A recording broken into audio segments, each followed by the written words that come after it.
Пошли. Все вместе. Какие ваши доказательства? They want you to comply. Cancel culture. It's about canceling. Кокаином. Up yours. Woke moralists. Up yours. This is systematic bullying that's happening. Woke moralists. Up yours. And they believe that they can then Woke shut us moralists. up. F around and find out. Up yours. Woke moralists. They seem animalistic is what I mean. No, they're worse than animals. The woke mob, they ruin everything. They stop Ben Shapiro from going to events and speaking. They stop Ann Coulter from doing it. I will never surrender even a single inch of ground to a pitchfork mob. You never cave to the mob. We will never bow to the mob. Ever. No matter what. Do you see the final expression of cancel culture in terrorist groups like Yours. We'll see cancel.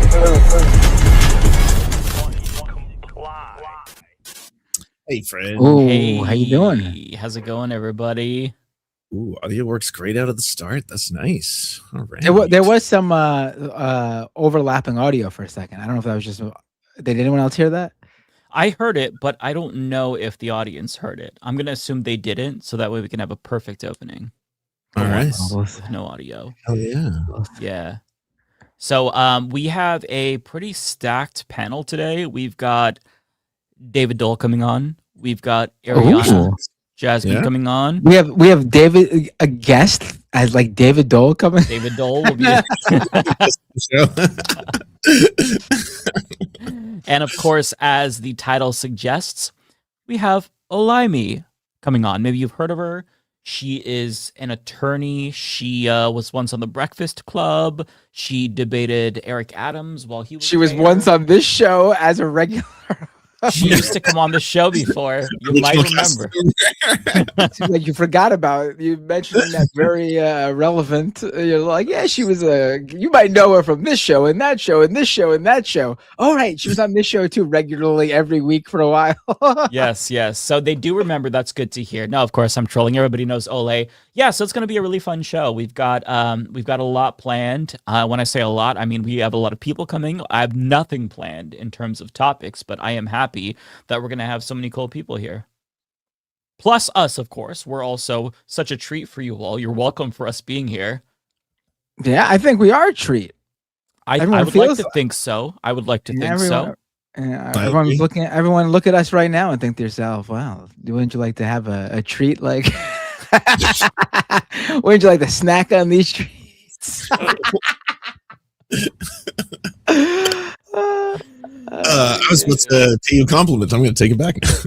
Yeah, we make it weird like immediately. It's just not. What I was going to say was that it was really nice listening to the Majority Report podcast today. And then at the very end of it, it was like Emma brought on Matt Binder. And he's like, Matt Binder, tell me what's going on in your world. And you're like, oh, well, the Leftist Mafia tonight will have a lot of awesome guests. We've had a rotating amount of great guests. And tonight I'll have some even better ones.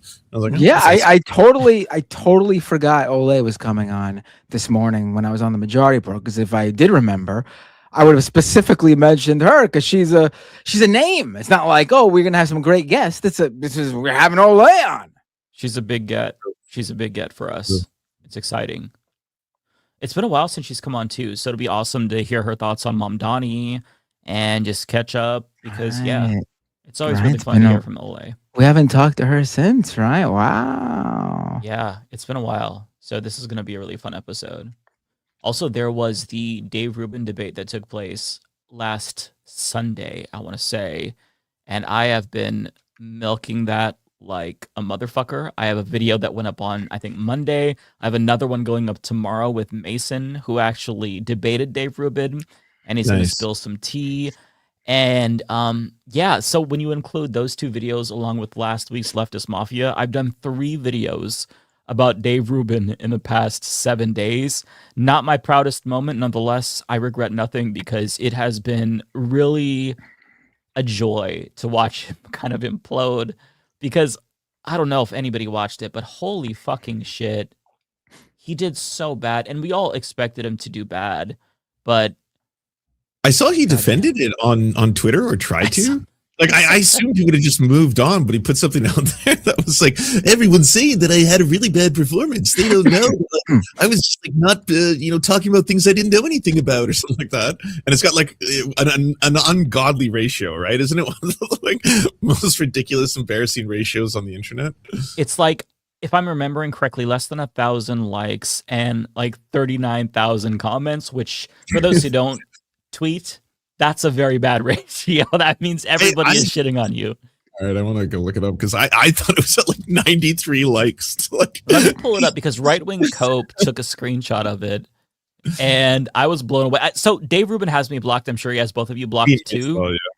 So I couldn't verify if it was real or not, but it was a very, very impressive ratio.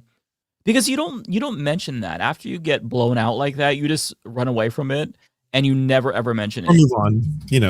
You move on. You're only as good as your last show is the rule, right? Like, if you're a band, you're only as good as your last performance. Oh, so the ratio is actually worse than I thought. It wasn't even 100 likes on Dave Rubin's. Still? It was, well, I'm not sure what it is now. So this is the screen cap. That's the one I saw. Okay, I've never seen that.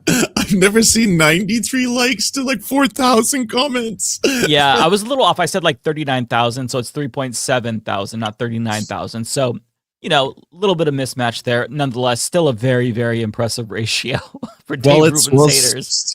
Well, it's still on screen. Let me explain it to anyone who does on Twitter or Blue Sky or use these kind of social media. So the likes by the heart, that's how many people basically like what he said. And then every single person who might not like what he said won't hit like and then want to tell him they don't like what he said. So they'll go to the comment section. So that's basically where you get the ratio, aka the ratio of the amount of people who appreciate, like, or share uncritically your stuff. And then you see the ratio of people who are commenting on it and quote tweeting it in the middle. 11,000 quote tweets. That's just so wow.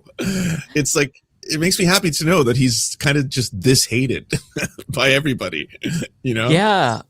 With that being said, though, I won't lie, and I again, I've admitted this multiple times. It embarrasses me every time. I felt a little bit of pity for Dave Rubin, just because it was so no pity. He was getting trolled to his face, and he was completely oblivious. They were laughing at him. Like, he would say something, somebody would challenge him, and he'd just like pause because he's very clearly stumped. They need to go, look. And then like they'd all just laugh because they know that he doesn't know what to say, because he did not prepare at all. He didn't rehearse, didn't do any research, didn't fabricate any talking points. He just like honestly winged it and thought he would be good. And I just don't understand that, because you're debating 20 different people. There's going to be varying degrees of skill there and whatnot, and, whatever. But he didn't think to do the bare minimum even, and every single person that stepped up to debate him blew him the fuck away. It's crazy. He shared just one video of himself, and it was of him debating somebody that was a communist. And the reason why he thinks it was an own was because he was like, oh, so you're a communist. And that's it, just pointing out that she's a communist. And like, that was essentially the own, in his opinion, even though the communist, if you watch it, she also blew him the fuck out. And it's just, I cannot, and I've said this again and again, it's so hard for me to try to comprehend why he agreed to do this, because it's just not, it's not smart. But because he wanted the attention. It's a chance to get in front of a large audience. Jubilee's a big, that's all he thought of. I mean, I highly doubt he had the awareness, the self-awareness to know that he was going to get owned. And even after he was owned, I highly doubt he realized he was owned. Yeah.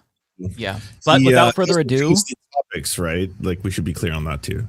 Yeah, he gets to pick 4 topics, and he got blown away on every single one of them. But I was going to say, our special guest is officially here in the waiting room.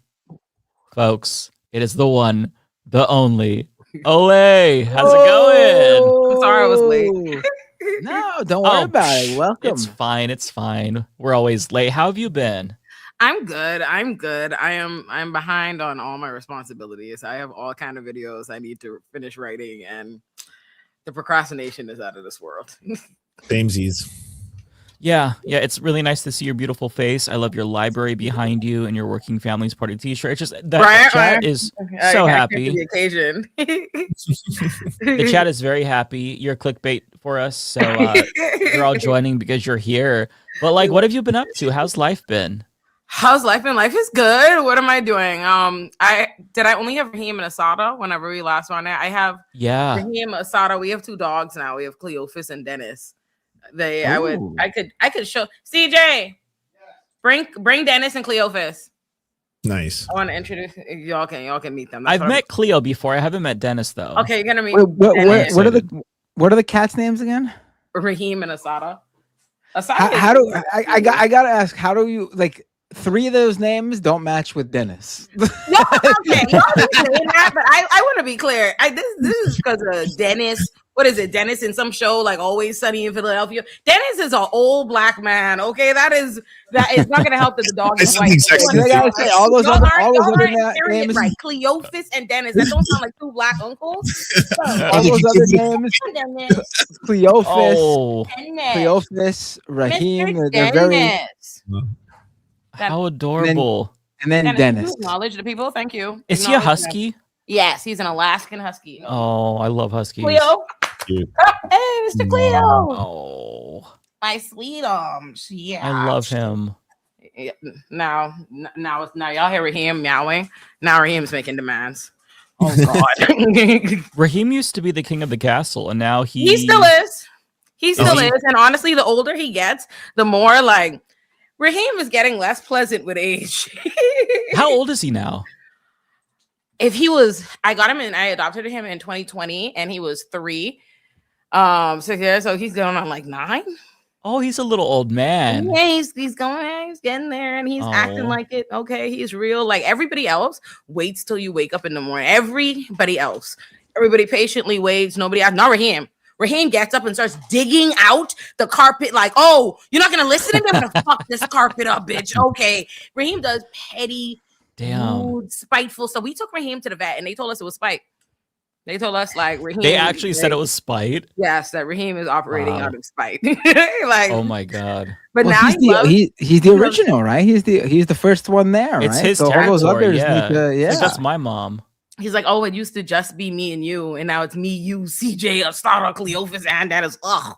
But he actually loves ever since we got Dennis, the cats weren't fucking with Cleophas for like the first year. And then we got Dennis and they like seen Dennis as a puppy. So they're like, okay, he's a baby. And now I brought everybody together. Now everybody chills. They used to give Cleo no love, but they like Dennis. Oh, that's nice. Yeah. Dennis is a little uniter. And it's funny because he's the worst behaved animal in this house and it's not close. Like it's Dennis do some fucked up spiteful shit nobody else would do ever. Like first of all, Cleo would never shit in this house. And if he had to, he would go do it. He would be sad about it. He would go do something like respectful, go tuck it away somewhere, do it let me try and do it on the side of the floor, whatever. Hand to God. Dennis woke up in the morning, wanted to go outside, wanted TJ to go take him outside. So he runs across my back, like, wake up, bitch. Tell him take me out. And when I look at him, I do it. It's not like I don't answer to Dennis' demands. I say him, I wake up, I say, CJ, like, get up, whatever. CJ did not roll over fast enough. Do y'all believe Dennis motherfucking Bullware stooped to go and shit on me? He's gonna shit on top of you, bitch. Like, I had to like I seen it like the wicked. I'm telling you, it was like I had just closed my eyes and God was like, "Wake up! The dog is gonna shit on you." And I woke up and caught him about the door. I was like, "No!" I said, I have to say, he is the worst behaved animal in this house. Everybody has their traits, but Dennis has the worst ones. Damn, that's hilarious. Dennis and Raheem, they're running. They're right. Asada has taken to walking outside though. And that I don't like she tries. Asada will slip by your foot and be on. The other day I got a delivery and the only reason something was wrong and I turned around to go back outside to tell the delivery guy, and when I opened up the door, Asada was on the lawn. Oh shit. Looking at me like, I'm like, bitch, if you don't, oh my God. So they're stressful. We have a tribe of animals in this house. Damn, I had a cat that would run out all the time and it was really stressful. She ran away for 4 days one time. And this was the first time she ran away. It was really traumatic. We were like putting clothes on like the patio to like maybe because we moved 2 weeks earlier, so we were wondering if she would be able to find her way back. So we were trying to like make sure our scent was there. She came back after 4 days. She was like super thin. She was like, "Fuck you! I was just having an adventure." And then a day later, she got out again because she just like ran past, like she wanted to be free. Oh, it was no. traumatizing. My cat Brutus. I used to have a cat named Brutus before he passed. That was when I got Raheem. Brutus got out once. I don't know how long he was gone. He was gone for like a few weeks. It was traumatic, and I had signs like the only reason I got him back was I had covered the neighborhood in signs, and some like, oh, thank God for gentrification. Some white girl moves into the neighborhood, and she was like, she like thought it was cool, like, oh, the neighborhood cat, or like that's on the signs, and so she literally I get a text one day like, hey, I've got your cat, I've got Brutus, and I was like, oh my God, I like run over there, and I was like, how'd you get him? She was like, oh, I like recognized him from the signs, and I was like, oh, hey, Brutus, in the air, and she's like, he just walked up to me.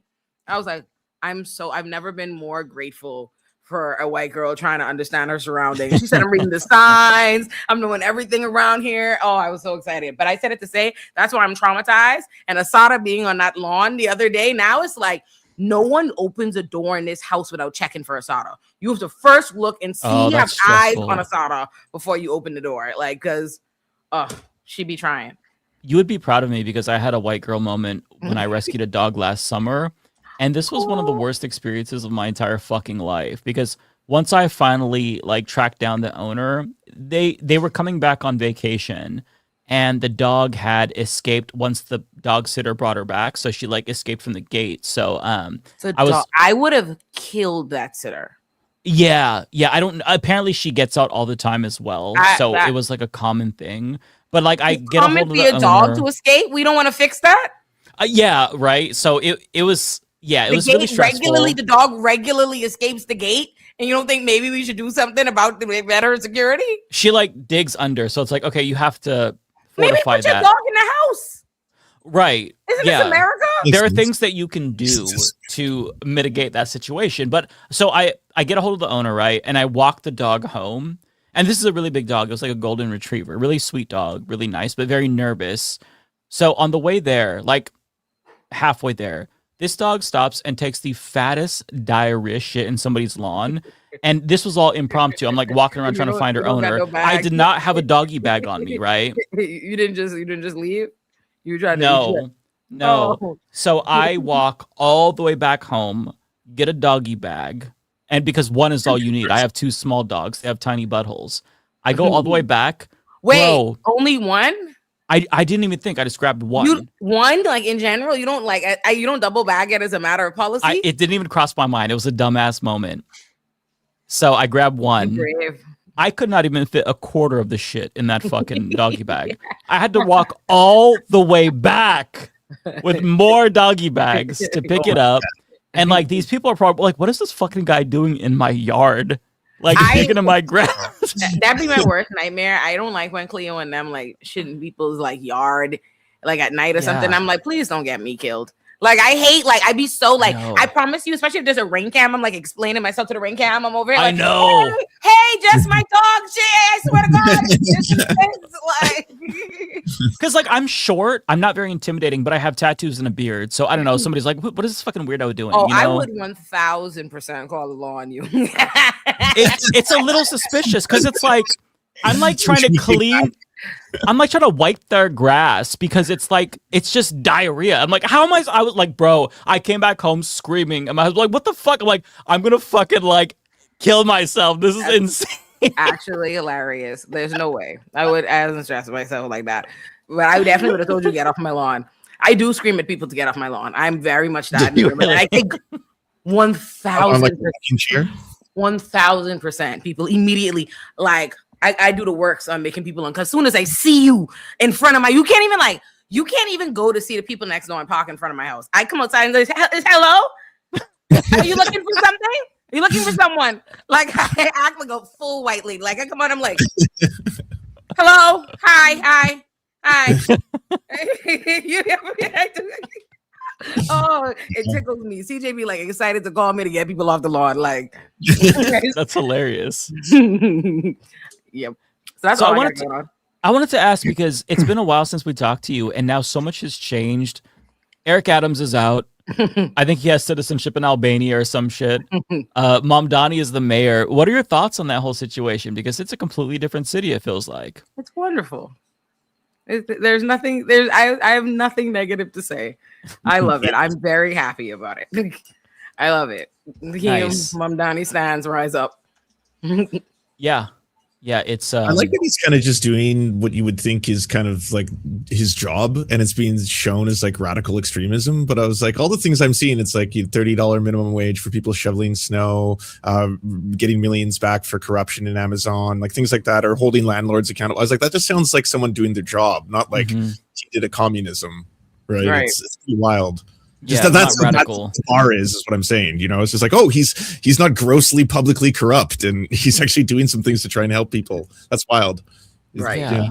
It's the bare minimum, and he's proving that all you have to do is try, and you could do wonders for people. So it's really nice to see that.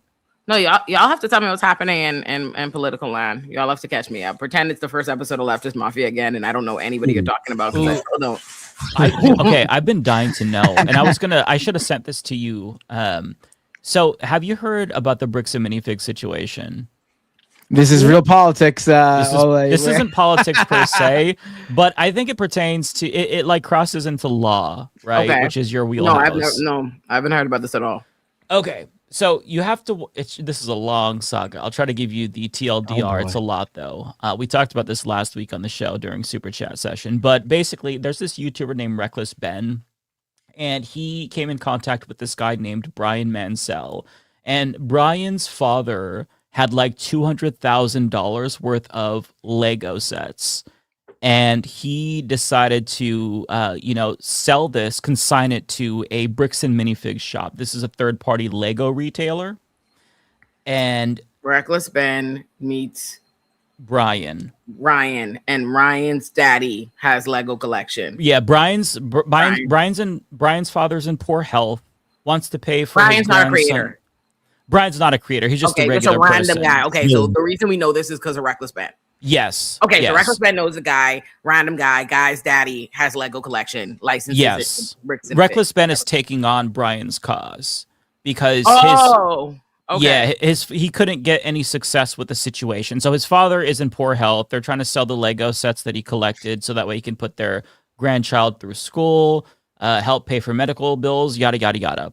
So anyways, the bricks and minifig shop that he had consigned the Lego to ended up getting sold. The woman who owned it ended up leaving, and corporate kind of did a hostile takeover. They said she was default in her loans. So that fell through. And so they didn't let her get the Lego out, and they didn't let her catalog the inventory. And the new owners came in and they're like, okay, we'll deal with that. We're taking that on now. It's our consignment. So when Brian comes to pick up the Lego, which is still, I mean, they sold through a bit of it, but there's still like tens of thousands, if not 100,000. They're like, no, we're not giving you back the Lego. And then when he threatens to sue, the new owner's like, he actually crosses his arms like a villain.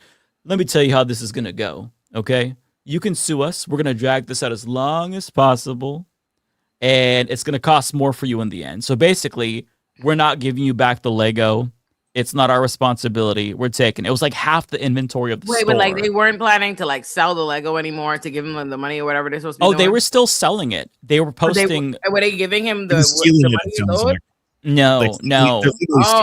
So the old owner was doing that. He would come in to collect a check like once a month. And when he came in to collect the check after the new owner had taken over, they're like, we ain't giving you shit. And that's when he was like, okay, well, I'll sue you. And they're like, try it. You don't have the money to. Oh, okay. So, all right. Oh, so they're just like squarely in the wrong. Got it. Straight up. And they're even posting social media posts about, hey, look at this set. It's worth $1,000. And he's like, that's my set. There's even like yellow tags to indicate that it was his. So it's very clearly like, okay, this is a terrible situation, but he doesn't have the money to sue. So that's when Reckless Ben comes in. And he does all kinds of. I'm looking at his YouTube right now. He got stupid numbers. It's crazy how you can like not have heard of somebody and they get. Like, I haven't heard about him until this. And it's one of the craziest stories that I've ever heard. And it's about Lego, mind you, but it gets so much crazier. So he basically concocts all these types of legal schemes that are legally dubious to try to get back Brian's Legos. He has spy cameras, tries to go in and tries to like, hey, where's my friend's Lego? And then he gets trespassed. They call the police on him, and the police side with the store owner because that's what police do, right? He tries to look at like different legal things he could do. He's like, okay, well, if it's a lottery, it's a felony. So the police have to get back the Lego if we auction off the Lego as like a lottery or some shit. So long story short, he does all this crazy fucking things. He didn't just like, I'm sorry, I'm confused. He didn't just sue like civilly with like he didn't money. sue because they didn't have money for the lawsuit. The guy here with the millions of views on YouTube doesn't have the money for the lawsuit? Well, he didn't have millions yet. So he blew up because of this. Also, he's not the guy who owns the right, but if you're gonna take on somebody's cause, like, and like what they need is to sue with money, I would assume you're taking on the cause because you're gonna supply the thing that they need. Yeah, it was more like I think he thought he could taking on the cause because he knew that YouTube views in it, which is also helpful to get the attention to it. But yeah, Ben, the YouTuber, also went to the headquarters of Bricks and Minifigs and was trying to explain the situation, and they were like, we don't know anything about that, even though they very clearly did. Like, corporate was on the phone, and I guess they said the same thing to the owners. They're like, if you want to, there's a recording of the previous owners who agreed to this consignment with this guy. They're like, if you want to do this, we're going to drag it out, and it's not going to be good for you. They have a recording too, yeah. Yeah, good. So more reason why like they should just sue. Yeah, so what they end up doing at the end of part 1 of this multi-part documentary series. Like, okay, you see what I don't like about YouTuber niggas? Like, are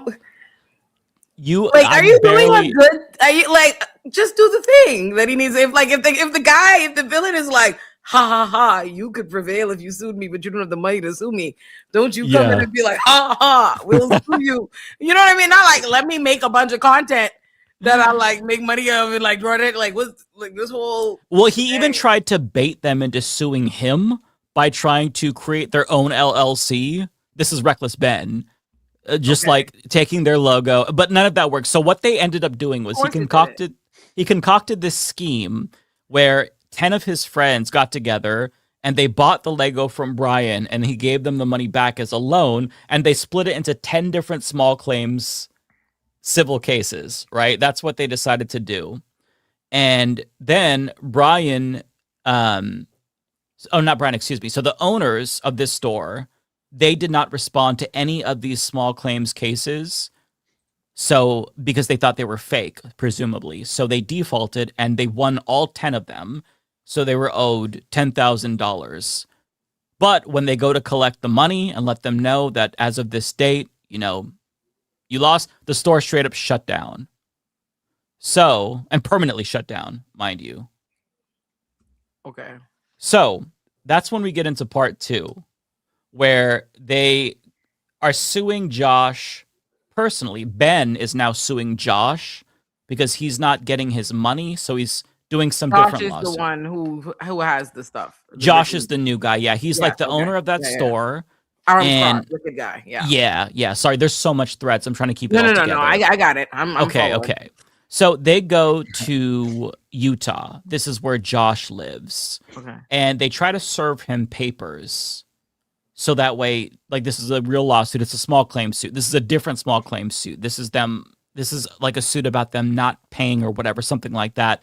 And then he basically uncovers what looks to be an entire conspiracy between the Mormon Church, the owners, and the Utah police. So, okay, I believe that. I don't know if it's a conspiracy. I believe that. Yeah. Lots of you said he's in Utah. That's his state. Yeah, so this happened in Oregon, and the guy who lives in Utah, like, he owns the store in Oregon. He owns he has an LLC, so he has a bunch of different stores, and so he lives in Utah. So that's why Ben went from Oregon to Utah to try to serve him the papers. And when he tried to serve him the papers, the guy who was trying to serve the papers to Josh kept calling the police on him. And he kept saying, I'm not going to take these papers. The papers are fake, yada, yada, yada. So then the police come, and they're like, okay, can we serve the papers? They come back. They're like, he says he won't accept it. And then finally the cops, they call to verify, is this a real civil case? And then Oregon says, yes, this is a real civil case. So they go back, and then they end up arresting Ben in Utah. And then after that, they get arrested. Arrested for why? They did not necessarily say. I think they tried to. So because of the conspiracy, because they work for because he have right. He sent them. Yeah. I'm sorry, I got it right. Illegal. Yeah, yes. it's hard to explain as well. And so the today, conspiracy is that he's in bed with these people, and so they doing it because he fucking with them. Like how much are the Legos worth? I'm sorry, $200,000. Okay. So we get explain why they're targeting him. That's the part of the story I don't know. Targeting Josh. Yeah, like why or not Ben? just the guy who originally had the Lego set? Like, why would it just be better for business to say, "Here's your Legos" and walk away from whatever? I'm sure this is blowing up. Yeah, that's what you. Right.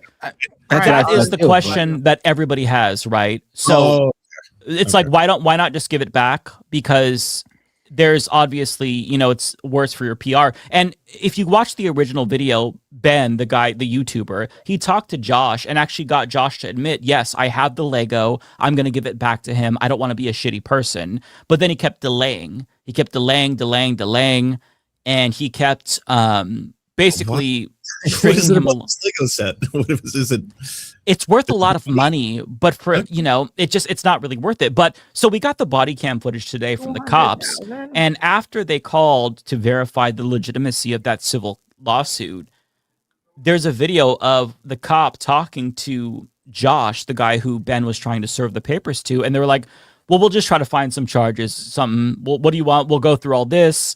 They were like, they were scheming to find something to arrest Ben for, and I think they settled on harassment and stalking, which, if you look at some of the tactics that Ben used, it's not necessarily that big of a stretch because he did a lot of shenanigans. Part of it was entertaining. Part of it was like, to get back the Lego. So he gets released, right? And then I don't know what happened next, but there was this anonymous tip that they had heroin in their car. So then Utah police searched them for multiple hours. How does Ben know Brian? I don't know. Brian daddy raised him or something? I'm not really sure how Ben knows Brian, to be honest. I'm not sure if they were friends previously, but I will say Brian actually, his case was kind of going a little viral in Lego circles, and a different YouTube group tried to help him. They posted a video, but Bricks and Minifigs came after them and got it taken down and threatened them with legal action. So Ben is all more fucking Legos. All of this, all over fucking Lego, right? Very expensive Legos, though. Like, yeah, Brian contacted. I know Ben it sounds silly. Is Ben like Nancy Drew? Like he does a lot of expose videos, documentary style videos where he exposes cults. He'll like infiltrate the cults and do shit like that. I wasn't too familiar with him before this, but after that. So as Ben is still staying in Utah, Ben has a hotline. Old Kim Possible ass nigga. Ben, bro, it's crazy. I've watched so many lawyer analyses on these, on this topic. So Ben, as he's staying in Utah, apparently the Airbnb owners were listening in on him, and they heard something about stolen Lego, and somehow there's a tip to the Utah police that it was actually Ben who stole the $200K in Lego. So they straight up. They sent a whole fucking SWAT team to the house. They arrested all of them. They arrested Ben for putting up signs to plug a GoFundMe for Brian because he thought we're just not going to get the fucking money back, so I'll do a GoFundMe. So he put up a sign promoting it with Josh's face on it, the thief. And then the police came, arrested his friend for putting up that sign, arrested Ben. And then after that, there was apparently a warrant out for Ben's arrest. He was going to stay in jail for 30 days. But he got out on bail after a judge saw the case. And then this motherfucker fled to Mexico because he was wanted in the state of Utah. And that's when he posted the video. Ben fled to Mexico? Ben fled to Mexico. Ben fled to Mexico. Yes. So Ben has gotten into criminal trouble on behalf of a stranger's Lego collection. Mm-hmm. Mm-hmm. Yeah. But fast forward to today, and we're getting a little bit more caught up, where he is now presumably back in the United States because after there was a lot of scrutiny on the American Fork, Utah Police Department because they were pretty transparently corrupt and they mishandled a lot of shit, they announced that they were dropping the arrest warrant. There's no current arrest warrant. Maybe they just dropped it because, they didn't find any evidence to stick to Ben. But now, why? I say again.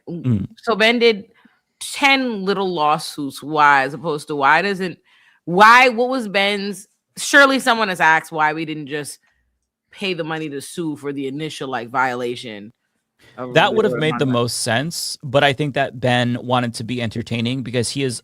If you've ever seen Nathan For You, it's all these kinds of weird shenanigans. And you know what? I fucking hated that shit. Did you? This is kind of what what a guy in law school that came over and to play that shit. Oh my god, fucking hated it. So that makes sense why. So that's exactly what Reckless Ben's video was. He's like, well, what if we tried this to get it back? What if we just sued? Yeah. So that's a very fair point, though. This is here. This is. And I'm to be clear, I'm glossing over all the crazy shit that Ben did. He actually created. He's been arrested over in behalf of this foolishness. No. So if you go back to the beginning, he talked about how he infiltrated a lot of cults. So in order to get Josh's information from the original store when they were still open, he straight up had one of his friends pretend to be a famous YouTuber, go into the Lego store, and lure one of the employees out to befriend them and brainwash them and get the number. And he actually did that, and he got the number from that worker. Like, it works, it's kind of. So the amount of shit he did, I'm really glossing over, but he created corporations and fake cults and fake lotteries to try to get the fucking Legos back. You see how like maybe, you know what? I'm sorry, I'm a lawyer.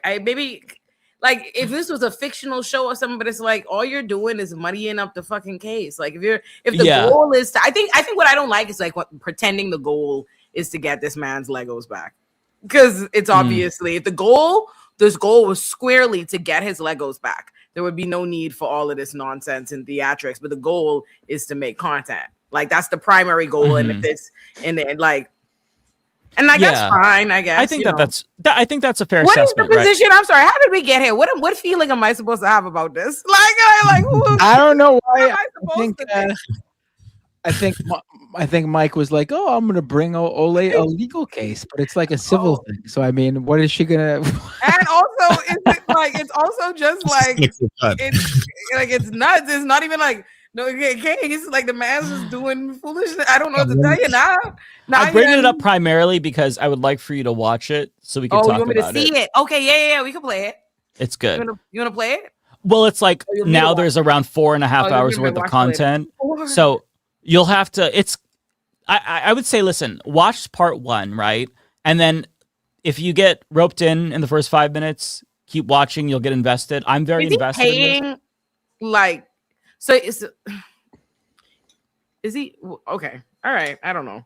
It seems a little wild. It seems a little wild. I don't pocket watch people, but like, yeah, no. So you're not spending the money to just this is who the man straight up and do the right thing. You just go like repeatedly just cash in on millions, of you. Oh, y'all know this. There's a kind of a happy ending, and the man still don't have his Legos. No, but they did finally do a GoFundMe, and it did raise enough to replace the amount that he lost.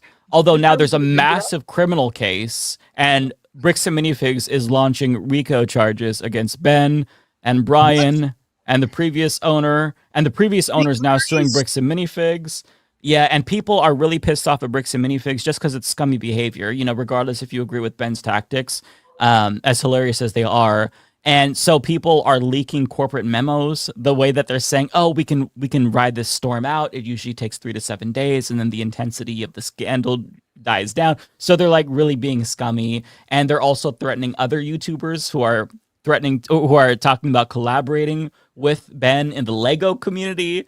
And so they're very clearly trying to throw their weight around. And it's fucking crazy. That's why people is making big. This is why these people make the big bucks, because the foolishness they prepared to do to get it. Yeah. But I'm looking. I added them to my watch for later now. Okay. I see it 2 weeks ago. The first one, an hour.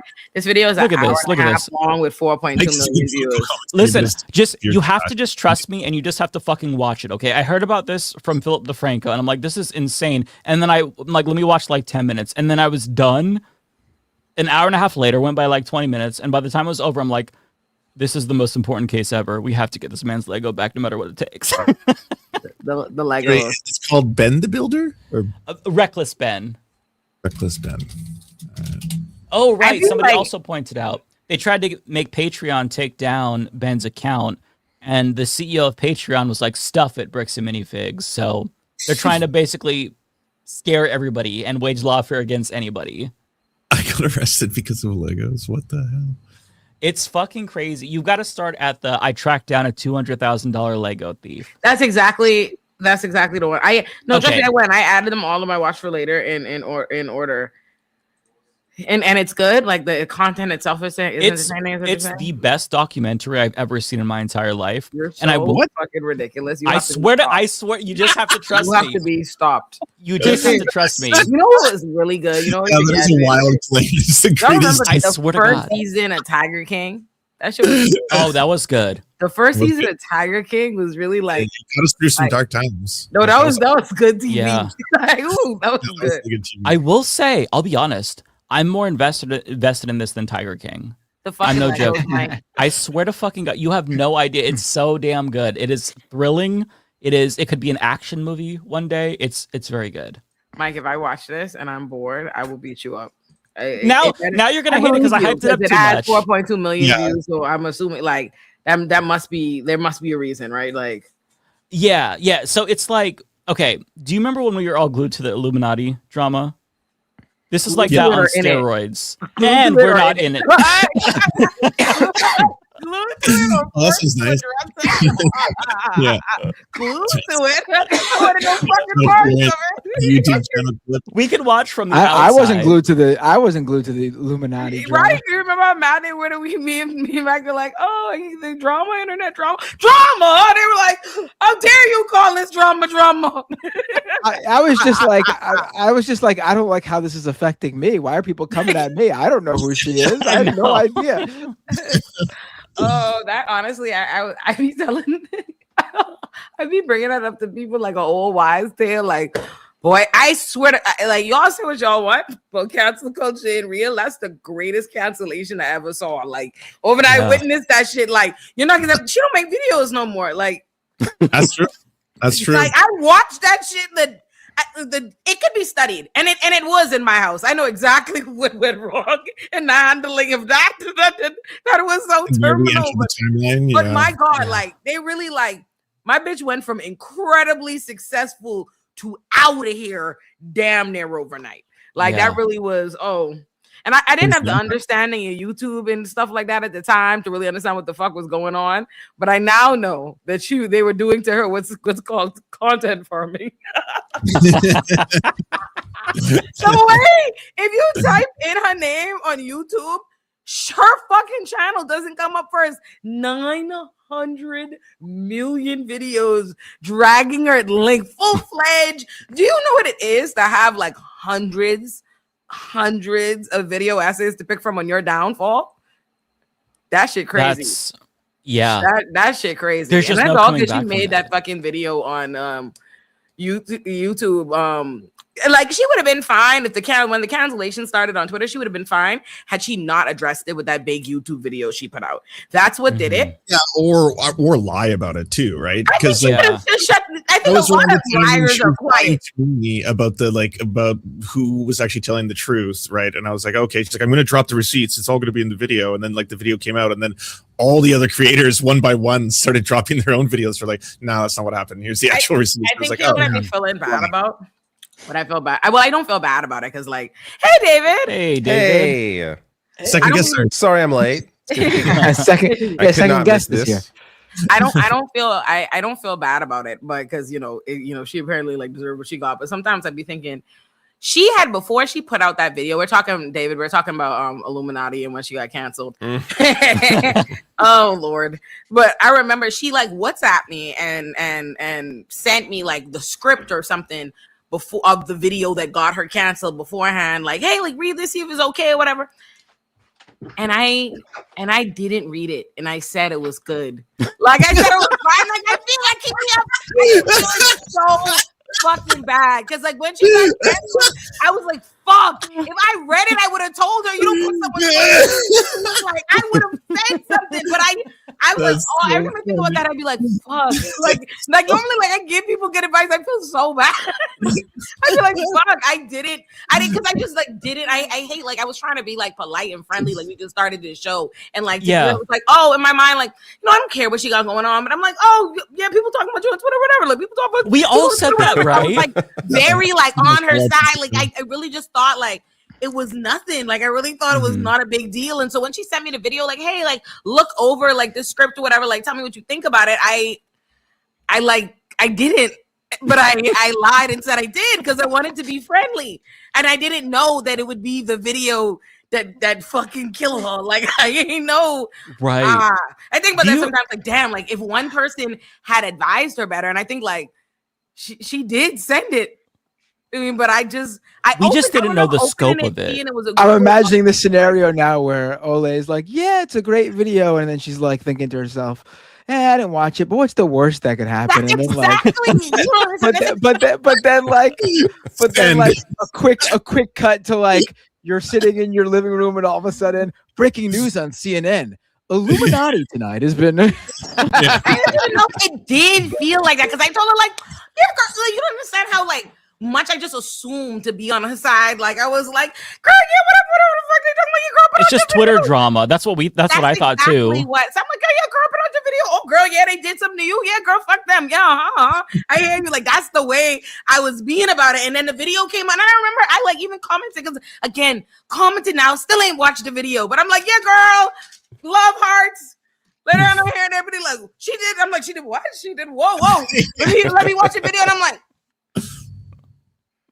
fuck, I could have said, but I didn't. Right. I'm a liar, and I'm sorry. I mean, we're all liars in some way. My position when it was happening was like, if this was a controversy over like her position on something or her, you know, the content of a video she made in terms of like, you know, what opinion she was espousing, then that's something I could have, you know, listened to and backed her up on. But like I was thrown into a situation where I was asked to defend someone's legitimacy and honor who I barely knew.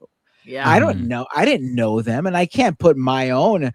It's one thing to defend what someone is saying, like their opinion on something. It's another thing to defend their character. Someone's character. Yeah. Especially when you don't know them. I could defend someone's opinion and not know them at all, but I can't defend someone's character unless I know them. And even then, you can know someone, and they could be have a whole different personality or life. They could be, Well, my whole take on it was like when she was like, guys, I'm going through this is really serious shit. I'm like, listen, we've all been through this before. We've gotten attacked on Twitter, brigaded. It just happens. It'll pass. Like, because none of us really knew the scope. And then once we actually started to look into it, I remember we were all going back and forth in DMs like, did you see this? Did you see this? Because like, it was so fucking overwhelming. And I remember like, I think it was me and David that talked about it.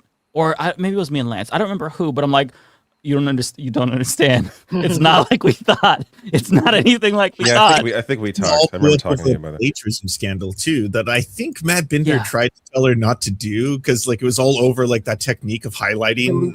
And that's another thing too. Like I was like, what are you doing? When that stuff was happening, like I didn't even have a YouTube. Like, you know what I mean? Like, so it's like I didn't have a frame of reference for like how ridiculous what's being said is. Like I wasn't editing videos. I don't think my channel didn't exist yet at the time. So it was like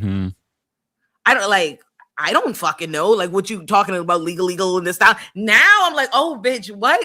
The preset, like the standard template thing. Like it'd be like if we went around screenshotting everyone who does like the multi-box layout view when they have multiple guests on, and we were like, "Oh, the Leftist Mafia template." I see. That's ours. I'm like, you think that the basic thing. And the thing is too is like, even if you think that, tell your friends, like talk to your other creative friends. I'm like, I see people all the time that I'm like, you definitely ripping my shit off, but I would never say that online. Like, I'm not gonna go like, excuse me. Come to the front. I'm here to address you. And that's what she did. Like, her post was like, legal, you're fucking plagiarizing. Publicly. Oh, Lord. Like, it was so nuts. And I remember just at the time feeling like it just felt like all I could see was like in my mind, she thought that another creator like took something from her, like a style from her, and she said something about it, and now it's like blown into this whole shebang. I know, and I didn't care. Like at the time, it just was like, there's a lot I didn't care about. I don't even think my mic was good at the time. Like I didn't know. I was like, oh, every time I see it, like I'd be like, oh my God, like go look at them. Like what happened to her channel? That shit crazy. It was exhausting because we were just trying to start a fucking podcast, right? Like we were just trying to enjoy ourselves. We were so young at the time, and we had no idea what a fucking whirlwind that would be. I couldn't enjoy that docu-series, like the cinematic universe that spawned, until after we were fully like removed from it, right? Like after we did our big video, then it was like, okay, now I can sit back with some fucking popcorn. And I remember sharing videos with you all like months after it happened, just because I'm like, did you see this new one from Swoop? It's so good. Oh, and we're in it. No, it'd be good tea. It usually like the videos they do on her, like she in specific, like really upset a community of video essayers. They really be putting their back into being on Has. I didn't even know she existed till she was like on the podcast. Yeah, same. And she apparently had like affected everybody's life. It was Lance. I introduced all of you. Fucking Lance. He knows everybody. It's okay. You did. I was just basically DMing people, being like, "Do you want to watch the election tonight?" That's all. Yeah. No, I'd never heard of her. I just knew like, oh, she's the most subscribers of everybody here. Like, huge, great. Like, and then she was famous. She was.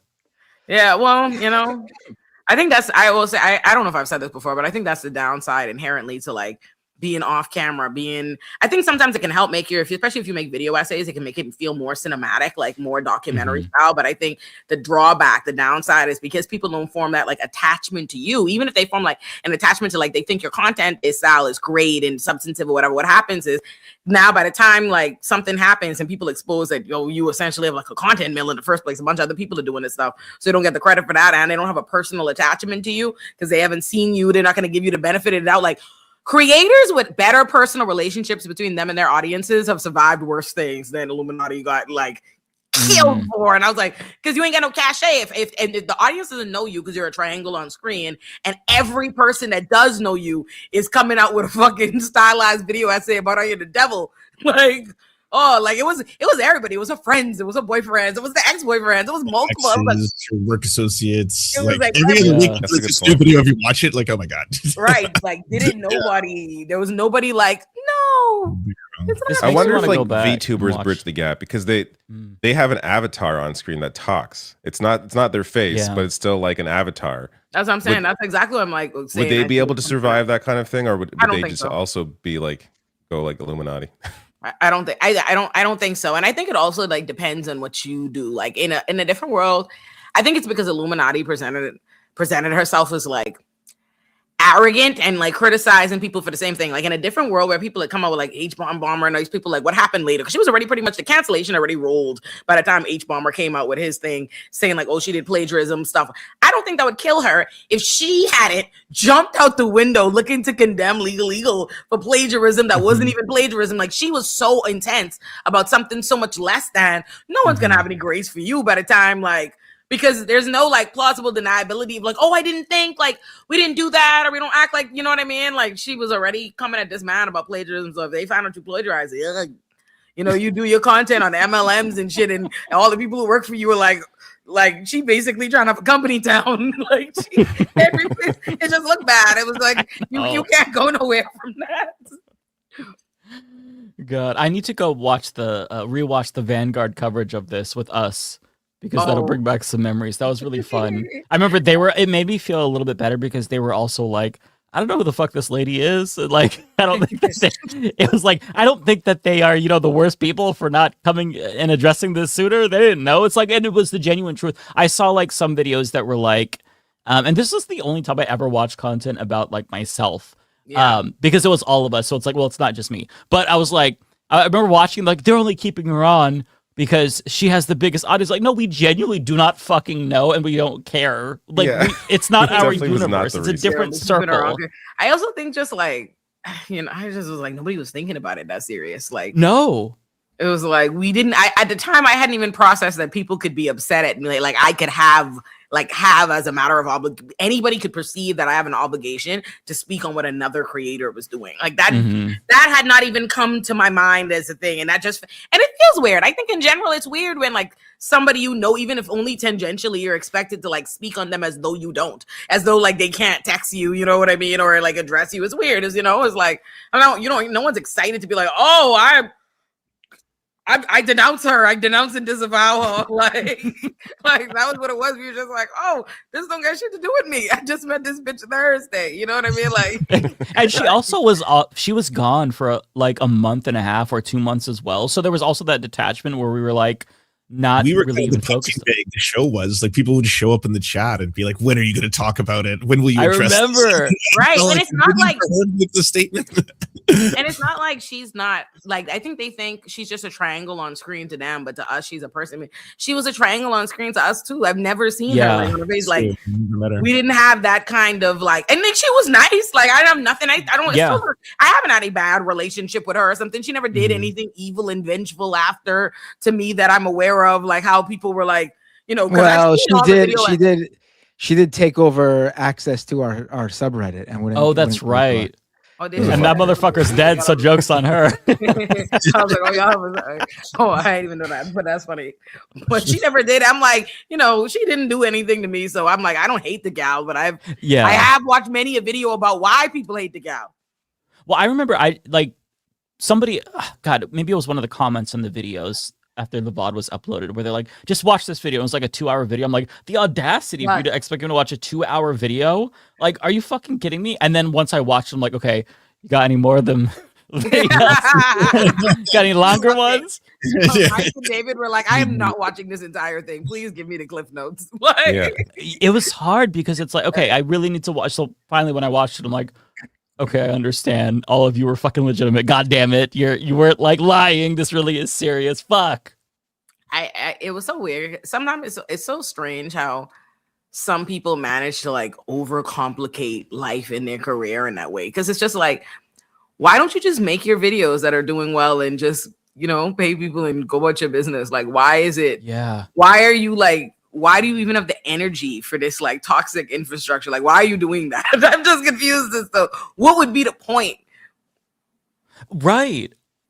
There doesn't need to be so much drama. You don't have to be a shitty person in all these relationships. Life can be so much simpler if you're just chill. Like if everybody just smoked weed, society would run so much more smoothly. I avoid all that stuff. I feel like the first year of my YouTube, I was like kind of in that stuff, like replying back to people and stuff. But then at some point, you're just like, I just want to do what I do, and I don't care. Like I don't get back and forth on Twitter anymore. Like I stopped that years ago.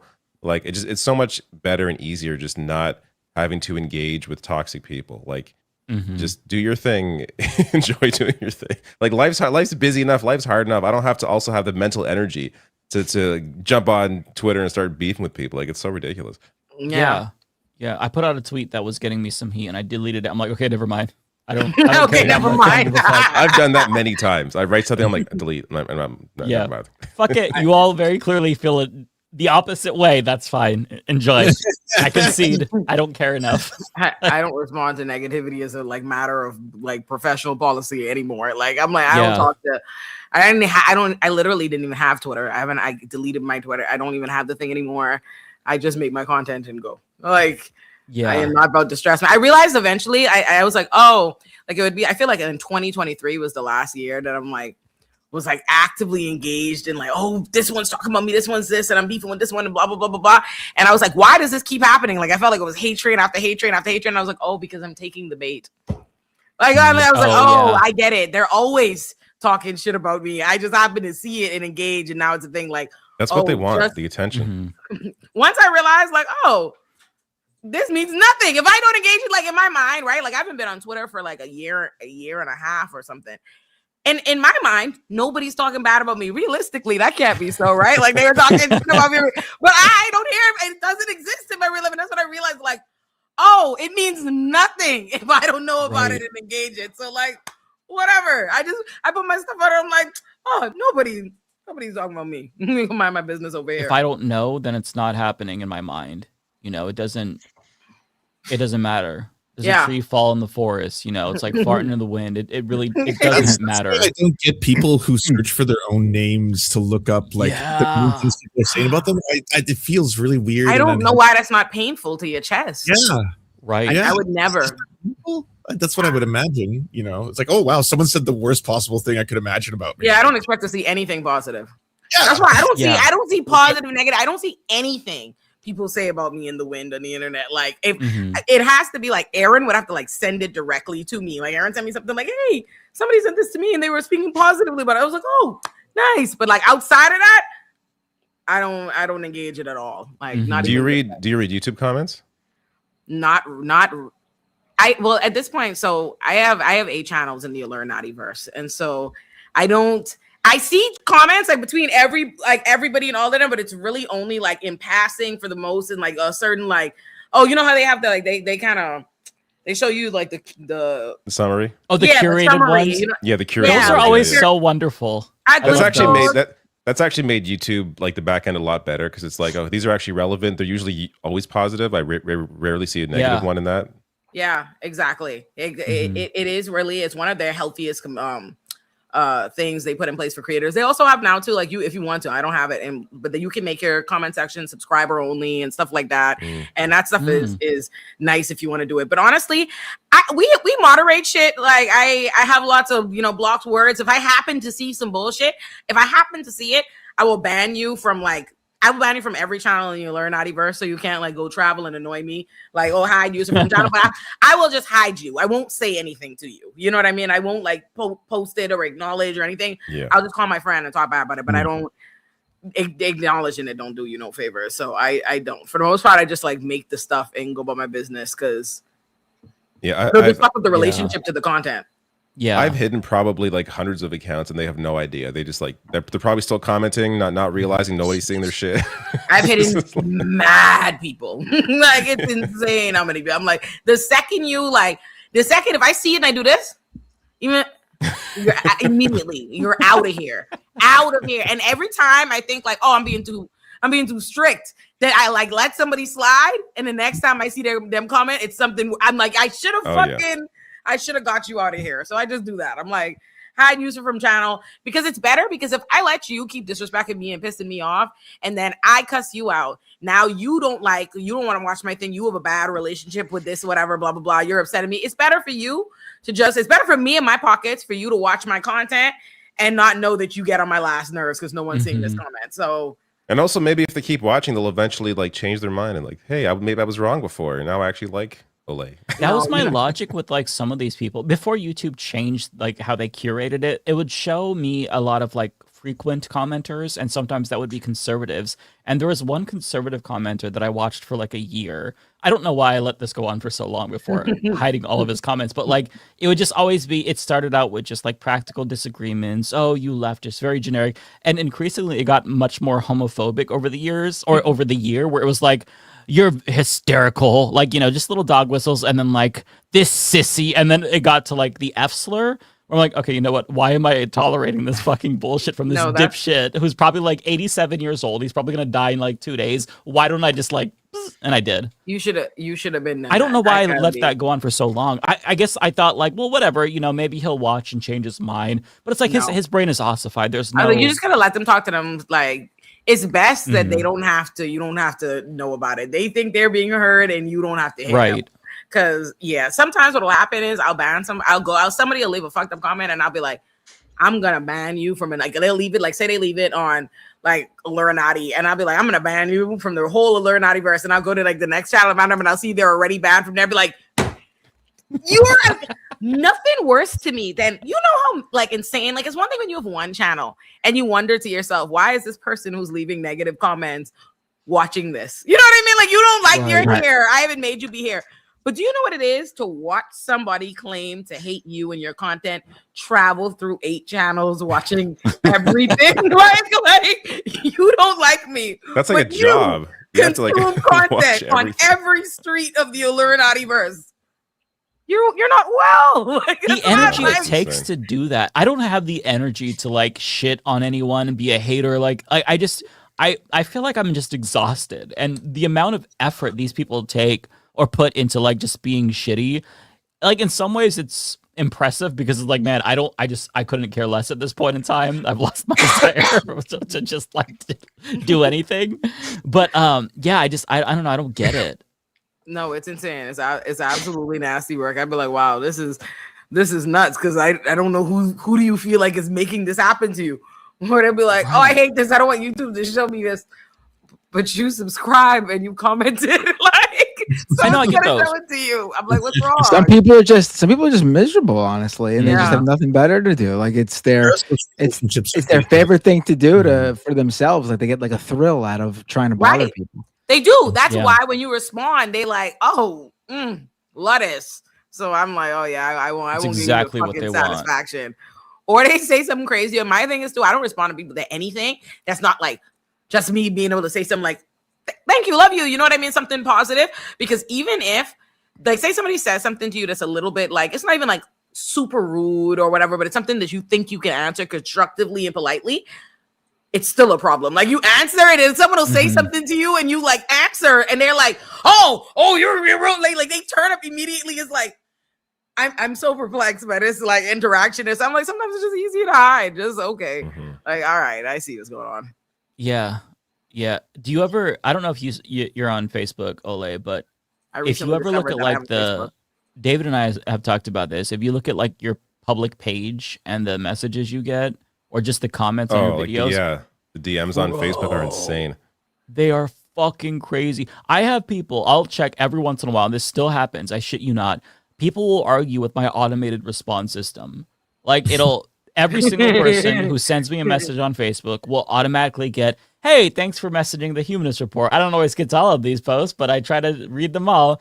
And somebody will be like, you fucking F-slur. I know you see this. Stop being a pussy. And then it'll send the same response again. And they'll send another response. And I'm like, I'll look at this big, huge transcript. I'm like, they were arguing for hours with this fucking automated system. And they think I'm just trolling them. And I'm like, I'm not reading, I'm just scanning it. I'm not like actually reading all of it. But like it's outrageous. Most of my death threats have been through Facebook messaging. Yeah, same. That's where they come from. Same. It's completely insane people. Oh no. That's scary. I thought that I didn't have a Facebook, like a private Facebook profile. I thought I deleted it years ago. I could like remember deleting it. And then the other day I was visiting, I was in West Virginia, that's where I went to high school. And when I was visiting one of my bestie from high school, Milky, she was like, why haven't you added me on Facebook? Like accepted my request. I was like, I don't have a Facebook. She was like, you do have a Facebook. And her mom was like, you do have a Facebook. And I was like, I have a Facebook. I went and I logged in and it logged in. I was like, oh fuck, I do have a Facebook. So I have a Facebook, like a regular like private profile with like the people like I actually know on it, but I don't have a Facebook like a public page because of exactly what y'all is like. I cannot imagine that it has anything positive to offer me. So like I got like, I don't need that. I remember what Facebook was like just as a regular person with a private Facebook profile with the people on just the people you know in your life turn into the worst versions of themselves on Facebook like that. I was like, I don't want a public Facebook profile. I honestly I really don't like social media. I think I'm like at the place where I'm like, I feel like I think there's a difference between media and social media, you know what I mean? Or like doing like creating content versus just having a platform. And I try not to conflate them so that I can make those separations. Like, I don't like social media. I don't want to be like talking to people on the timeline and arguing and yada, yada, yada. I don't have any desire to like share in a personal way. I'm like, I would like to make my media on YouTube on my platform. This is what I meant for y'all to consume as media, not to consume, to talk to me, like the personal relationship of how social media makes you think it's like you and them all day. It's like, I'm not into it. It's not for my mental health. It's just not for me. No, I'm feeling the same way as of late. And I don't know if it's more of a cultural thing where it's just so toxic, or I'm just getting older and I just feel like it doesn't add any value to my life. And it just eats away time that could be spent doing anything else. Even if I'm just sitting there staring at the wall, I feel like it's a better use of my time than realizing, my old friend who I used to work with is a Nazi now. It just doesn't do anything for me. AI slop. And I swear to God, I don't understand how older people get so much AI slop. it is exhausting trying to explain that. Like, yeah, it's this is why I don't. Yeah, this is why I try to avoid it as well. Because there's a lot of shit on Facebook that's just AI, and there are some positives. There's still like a lot of leftist groups that you can find locally who are just trying to do mutual aid and shit like that, or they want to organize some sort of, But if you go there for that, you're gonna have to see the AI slop, the right-wing propaganda that they pay to advertise on. It's just really toxic and exhausting, and it's easier to tune out the world if you just ignore that and step away from the fucking computer. Like, I feel like I'm almost like the AI shit has almost made me feel like more of a tech minimalist in some ways, where I'm not using my Kindle. I'm like just trying to read physical books again. Like, I don't want to look at a fucking screen. I don't know if I'm becoming a boomer or it's just the sign of the times. I'm grappling with that. I don't know. I'm definitely aging. I'm older in my spirit. I definitely do old bitch shit. Like 1000%. I've turned into my daddy. Like, my daddy used to not like my friends looking too comfortable in his home. Like, when I was a kid, he really didn't like that. Like, I have a friend, Jevy, my daddy cussed out one time because Jevy just was sitting on his couch looking too comfortable. And I used to seem like old me and that, like, arbitrary African shit. And now that's the type of time I'm on. If I come down and like my friend Nigel, me and TJ's friend Nigel's always at our house. And I love Nigel. Like, I want him here. And then someday I wake up and I'm just like, why you already playing games? You playing video games? I just wake up. Like, you already here enjoying yourself. The other day I woke up just in a bad mood and I was like, hey, when you come here, don't walk past me to go upstairs to play no video games. You have to sit down for at least 20 minutes and tell me about your day before you go enjoy yourself in my house. Like, I already know what kind of parent I'm gonna be. I do old Bahamian woman shit. I feel like that's healthy. We have to be more set in our ways, because everybody's mind is leaking through their ears. So if we don't hold strong on some shit, then we're going to be right there with them. No facts. How have y'all been? How old is y'all's kids now, Bender, David? I feel like they got to be old now. 5. That's crazy. God, that makes me feel old, David. Was that baby? I have a baby. That baby was new, no? Like, I feel like the baby was fairly new. Yeah, it was very new. Right when you had your kid? Has it been 5 years? Hmm?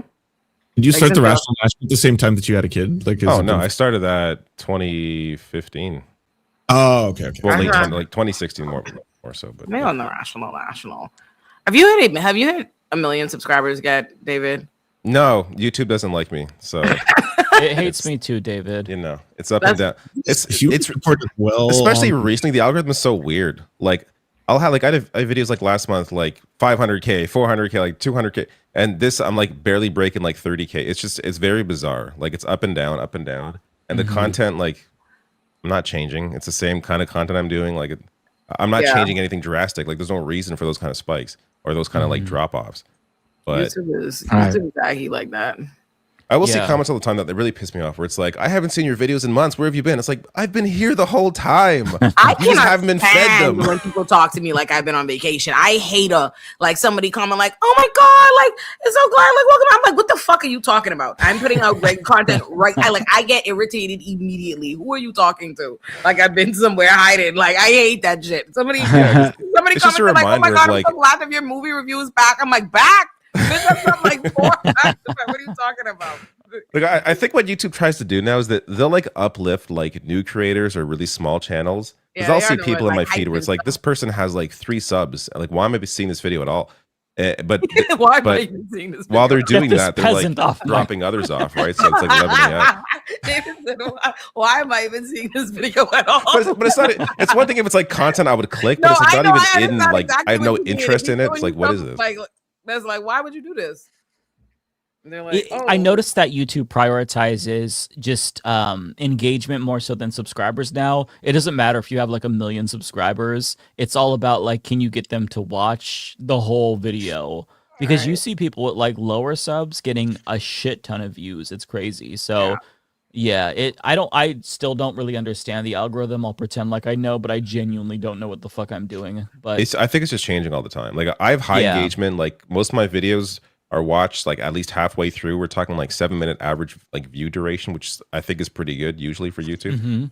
But it doesn't matter for the like one month that may be good for the algorithm. They're like, sure, let's give your video out to more people. Others, like the most of my videos now come from subscribers, which is still not supposed to be normal. Like YouTube, most channels, YouTube does from my it now. understanding, Like they don't push out your videos until they've are like your subscribers. They choose it by that. So like if your subscribers, like say a video might have worked well in YouTube, like this is hot, this is this, whatever, but your specific subscribers didn't click on that or don't really like that, YouTube will be like, well, the subscribers don't like it, so I'm not pushing it out to anybody else, and they tank the video. Yeah, I know. Yeah, where it's soul crushing whenever that happens. Yeah, no, YouTube.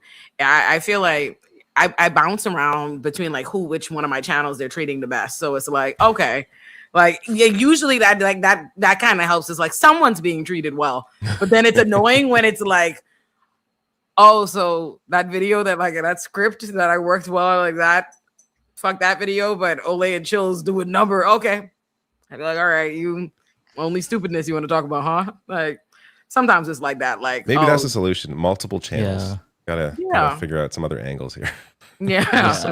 Also, the problem with running multiple channels though is you feel like you're building up, like it splits your attention on and then you one. end up underserving one. Like I'm used to doing regular videos. Although it makes sense for someone with successful channels like the three of you, like your main channel is pretty strong on its own.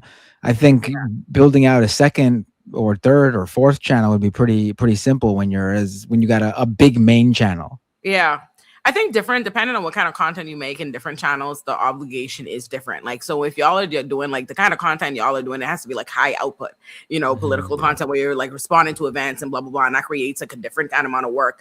And also like length of videos, how much that has a huge difference on what makes money. But certain things is like, okay, main Illuminati, I don't put out every month or even every 2 months or whatever. Like it's gonna be, I can go a few months or whatever before I do a production and it'll still perform because this production, they expect a certain kind of thing out of it. And I think you have a lot more leeway than you think. Like you don't have to put out all the time on them. Like, it's just about like what is the content cycle and like how you train the audience and like what they expect. Like on Illuminati Pop, Illuminati Pop is like once a week. Olay and Show is like once a week. And everything else is kind of like whatever schedule. And it doesn't hurt you when you do that, when you do once a week? No. Okay. Because this is one thing that I was talking to my husband. I'm like, we should just take a week off this summer. But like, I don't want to have to prepare videos to feed the algorithm. I just want to like take a week off and not do extra work. But like, then you get scared. It's like, well, fuck, is that going to bury me for like 5 months when I come back? It will. I think it will hurt you initially. Like I've done it before. I've taken like a week off. Like it hurts you initially. Like you eventually make it back. But the thing is, like as Olay was saying, the algorithm is it's trained on what it expects of your channel. So if you start doing that once a week, it'll eventually work out for you.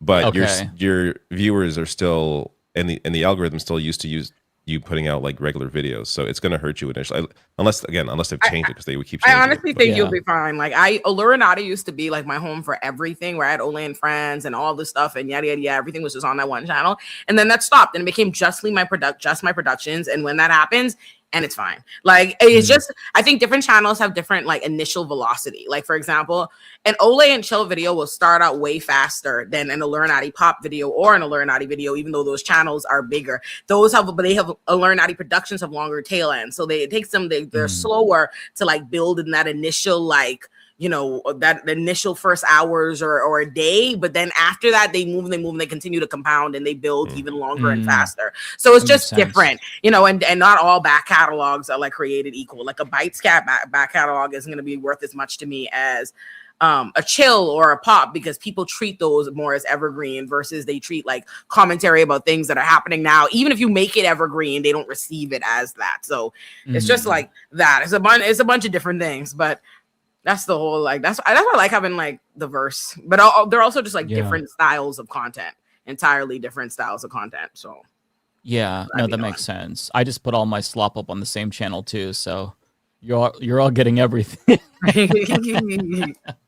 No, it's hard. It's because we've all been doing this now for years, and we still are like, we only can concoct theories about like the algorithm. That's what makes it a little bit. It's annoying because it feels like yes, we don't have a boss, but we kind of do. We just can't talk to the boss. Yeah. Like, right. We have no idea. We have nowhere to give our complaints to except for the AI they've added to it. Like, they just do whatever the fuck they want. Although I would still do this any day over retail and fast food because I genuinely wanted to die when I was doing those jobs and just not having to interact with customers. Every mean comment in the world, like, I'll take that over just dealing with a rude customer that's like, fuck you to my face, and I can't say shit because I'll get fired. I would never want to go back to that. So it truly is a blessing in that regard, even though there are some downsides, obviously, and like some vulnerabilities, you know, if you end up fucking up and the algorithm buries you. But, you know, overall, I'll never go back as far as I can help it. Yeah. My biggest issue, though, honestly, is having to follow the news so closely. Like, it's gotten to a point. Like, really, Ole, since you like left the podcast, everything's gotten like much worse. Like, just the world is just so fucking terrible. She just left being on the show. It's not like she's siloed off from what's going on in the world. No, but I mean, like, the timeline, like, it just like everything's just gotten just shit. Yeah. I do conduct my platform and content and stuff like much differently now. I think it does. It's really stressful when you have to like be on constantly of like, oh, I'm reacting to every current event, all the things. I need to be like educated, informed on all of it. I think it's really difficult, and it's not something I myself like can do. Like, you know what I mean? I'm impressed by all with I could never put out multiple videos a day on anyone's channel. Like, me and Aaron, the thought of it is insane. Like, we put out multiple videos a week across the verse, but one channel, like, oh, I'm reacting to like this morning, this Supreme Court thing happened, and this afternoon you have a video. No fucking way. Yeah, no fucking way.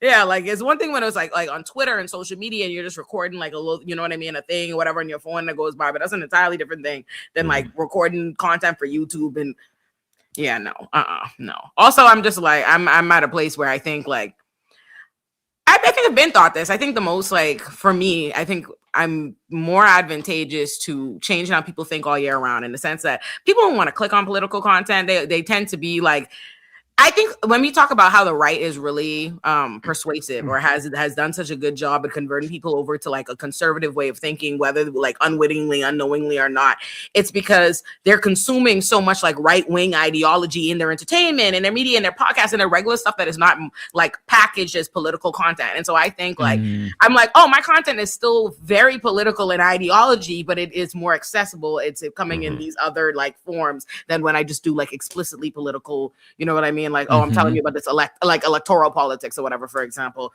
So that's just kind of like where I'm at.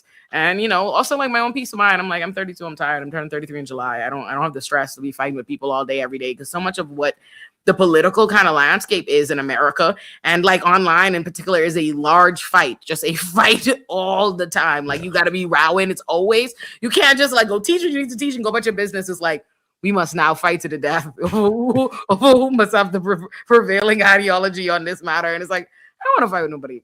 I don't care. Please go do your own thing and leave me alone. Like, I love how we're in our 30s and we're just like, we're just tired with life.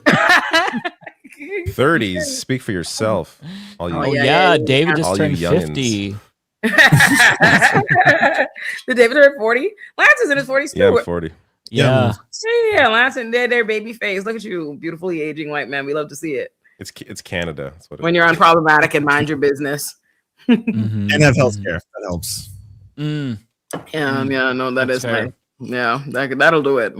I'll be turning 39 soon, and I feel good because I had, a midlife crisis at 22, so I'm okay. I had a midlife crisis at 22. What about you, Bender?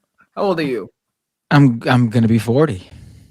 And what month? When? In August. Okay. Oh, wow. I love this. Makes me feel nice again. I love being the youngest person in the room again. Thank you. Makes me feel good about my little 32. I'm gonna be 33 in July though. I know you're like, I'm gonna be 33. I'm like, shut the fuck up. I will say everything physically gets worse. Like, some things get better when you get older, but like, I woke up with sciatica on my leg like 2 days ago. I don't know why. I didn't do anything. And like that happened. I worked out I finally started working out again, like lifting weights. And of course, like my triceps, like actually doing that's still killing me. That was last Thursday, a week ago. A week ago. I'm still hurting. Like, I don't know what's going on with my body. when I was younger, in my 20s, I could do weights every day. It wouldn't matter. But like you can't do that. So I was drinking water, and I went to the gym 2 days earlier, and I drank water. I had like a little pain in my arm, and my thought literally was like, is this arthritis? I'm like, oh my God, I'm fucking spiraling. This is so unhinged. I'm like, but it very well could be. Like it's not even like possible. spiraling. It's 1,000. Well, arthritis isn't necessarily age related either. It's right. not. Like, that's what I'm saying. Like that, Well, that can most certainly be that. When I manifested that thought, it was age sciatica, related to me. I went on a walk the other day on the trail. Like, did my 5-mile walk that I used to do like every day. And I got home and I was like, I think I broke my ankle. I was like, CJ, my foot is fucked up. Like I realized like I was like, I didn't like you like ever something hurt that I was like, I didn't trip. Like I didn't fall down. Like I don't remember having an accident, but I'm injured. Yep, that happens more and more often. I'm still doing this in 5 years. We're going to be talking about how we all have gout. My back went out earlier this year. Like I couldn't get up. Like I actually had to go to the ER. I couldn't move. Oh yeah, I've been there. That is actually ass. I'm laughing at the. I'm very sorry to hear that. They had to give me pain meds because I could not stand up. No, my back could be fucked up. No, it's actually insane how much shit could be wrong with you. Like by the time they tell you everything is wrong and all the different vitamins, I'm like, so I might to take 56 supplements a day for everything that is ailing me that needs assistance. Like it's ridiculous. Yeah, it's a little bit like scary, but at the same time, you always get perspective from somebody. Like I'll see a comment on YouTube that's like, Mike, I'm 70 years old and I'm so proud of young people like you. I'm like, thank you. That genuinely touched my heart because you called me a young person when I don't feel young. They don't talk to me like that anymore. I turned 30 and people started calling me auntie. Like online, like I don't get nice comments that make me feel young. No. They really comment on my shit. Like, oh, auntie, and I'm like,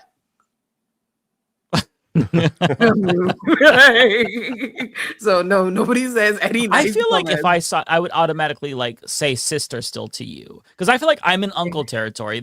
I feel like that's appropriate for me. But I feel like you look so young that it would be sister, not auntie.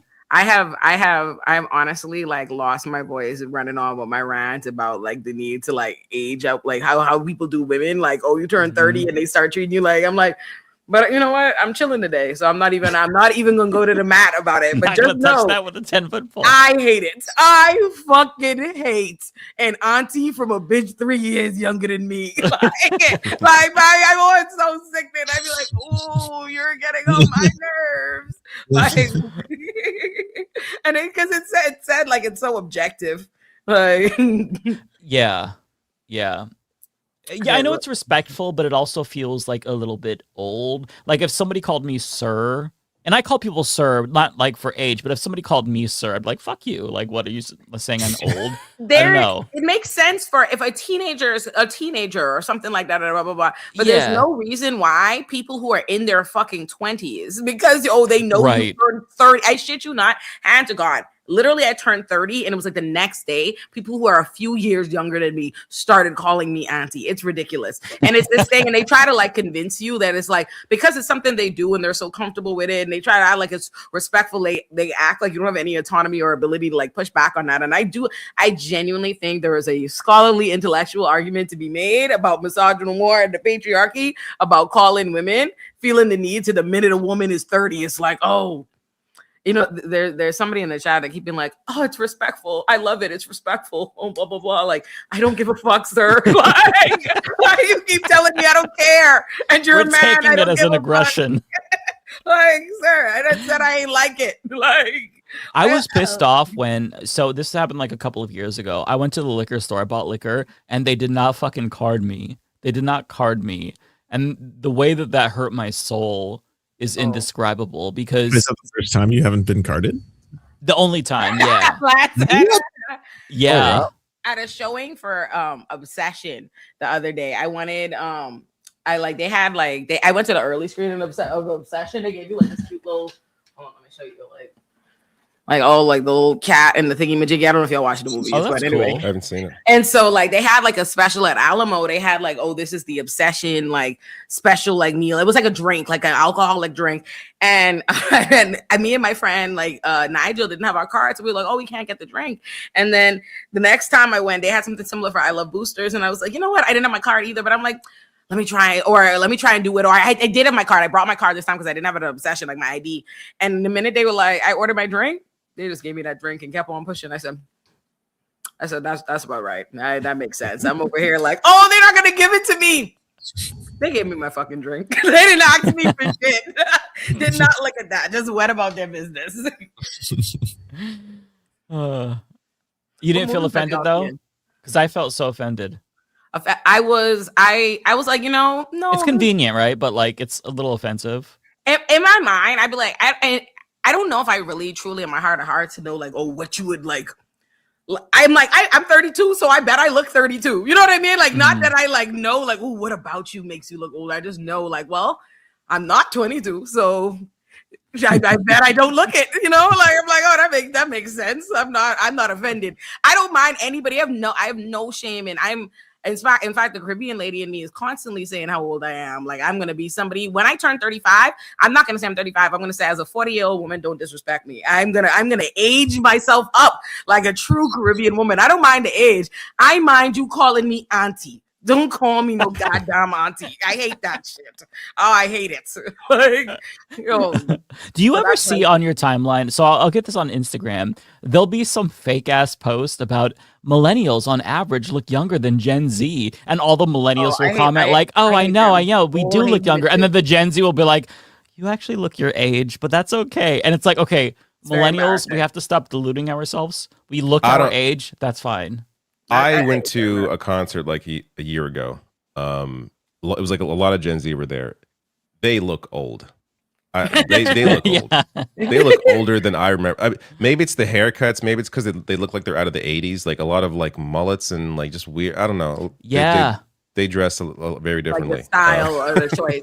I think there is like, I mean, I think that's like just the aesthetic that a generation chooses that's popular, that's whatever, can like change how you look. Because I think I think there are people that are our age, like there are millennials that have pictures now that look younger than their pictures when they were younger because of the style of clothing that was popular. Like we in the clubs in like, you know, a peplum skirt in a suit jacket and, you know, dress shoes and all kind of stuff that was in style for that. So I think I can see that. But generally, I think when I see millennials online being like, we look younger than you're posting their pictures, like, look how young I look. I'm like, you loser bitches. I'll never get caught dead with you fucking losers. Like, they like, it's so lame. Like, they'll see some Gen Z young person minding their business and they'll be like, I look younger than you. Why do you look so? I'm like, look at you, bitch. You're a loser. It's so cringeworthy. It's so cringeworthy to me. It's like, okay, it's not a competition first and foremost, but when you have to reinforce this idea that you look younger than Gen Z, when you don't, it is so embarrassing. Like you have to, it's very you have to be self-aware. Millennials, my God. And it just says how much you don't be around young people, because I was still in my 20s at the time, because this was an old story. I remember like a friend or something taking me to a place that I realized instantly, that was the first time I walked into a place and was like, oh, everybody here must be 22. That's when I realized like 22 had a look and it wasn't mine. Like I felt immensely like out of place that I was like still in my 20s, and I was like, instantly there was a huge gap between me and them, and I was like, oh fuck.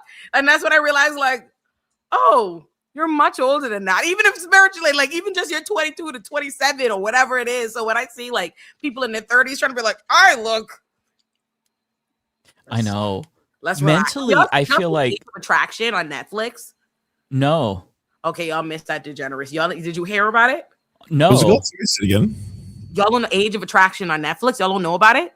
No. Oh my God! Nope. I have to send y'all a video I made about this. I'm gonna send it to you, Mike, and y'all get y'all. This is not the kind of foolishness Bender and David would be caught dead watching, but I'm gonna you know that. Like, oh my God! There's this show where these bunch of old people and young people and real young people come on a show, and they're like, we're not gonna know each other's age until we like pick each other. So it's like Love Is Blind, but for age. but for pedophiles, but for people who need to be in jail. Because what are you on about? This is old ass 60-year-old, 50-year-old, 40-year-old man picking out 20-year-old girls. Like, when they say they're 20, they're like, really? I never knew you were so young. Oh my God. Listen, it was egregious. I'm about to send you. They knew what they were doing, because if you just have a conversation with somebody who's 22, if you're older than like 30, you can absolutely tell. Like, there's a huge maturity difference. There's no way you wouldn't pick that out. Fucking difference. Like, it's a big stinking difference. Like, oh my God. Like my sisters and my sisters-in-law are both like, one is 24 and one is like 23 or something like that, whatever. I love them. I'm materially older than them. Like, you know what I mean? Like, what do you mean? Like, what are we talking about? What are you saying? It's so crazy. There are old people trying to say, we just have so much in common, you lying bitch. That's crazy. Like, why are you lying like that? Like, that's so nuts. You're a lot. CJ is 30 and I'm 32. And the other day, I was like, I saw somebody like making fun of J Bug from B2K, and I was like, could you believe I said to CJ? Yes, you see how that's the appropriate reaction. I lean over to CJ and I was like, CJ, you see how these people disrespecting J Bug, blah blah blah blah blah. And CJ goes, which one is J Bug again? That's what that little age gap will do right there. This man's like, what? Which one is J Bug? So okay, B2K came on my shuffle, so I'm especially offended because I got to relive my teenage years. There was like, when I tell you, he didn't hear the end of it in this house. Like, how dare you not know all the members of B2K? Like, that is fucking egregious. He at least knows Omarion though. Yeah, just Omarion. Like, and he wasn't even sure. Like, he heard Lil Fizz, but he wasn't even sure. He only knew Omarion. Let's put it that way. Did he see you got served? Names, but he couldn't put. And I said, "Oh, this is unacceptable." So he at least watched You Got Served, right? Because if you remember that movie, that is such millennial cringe, where the guy who was part of the opposing dance team was this white guy who had spiky hair all around his head, like the bottom was spiky as well. And I remember when I was younger, I'm like, that's a cool ass hairstyle. I would do that if I could. I couldn't pull it off. Is hilarious. And now thinking about that, it's like, oh my God, I really needed to get beat up grabbing that pod. It's you watching it and thinking like he's supposed to be cool, like feeling like that, like that's what I find funny. Like the white guys that You Got Served, you thinking like, oh yeah, they're down. Well, just because it's like that's a hairstyle that's attainable for me as a white dude, because I had frosted tips at the time, right? When I was watching that, I had frosted tips a lot of my teenage years. Right now, of you with frosted tips in your hair. I've showed it before. I look like I have too. Who didn't have them? Bring them up. The way I explained it was that I was frosted tips. Who didn't have them? Back when we were in high school, me and Mike, when the kids born in a lot of kids did. 80s. Oh yeah, a lot of kids. I had public school?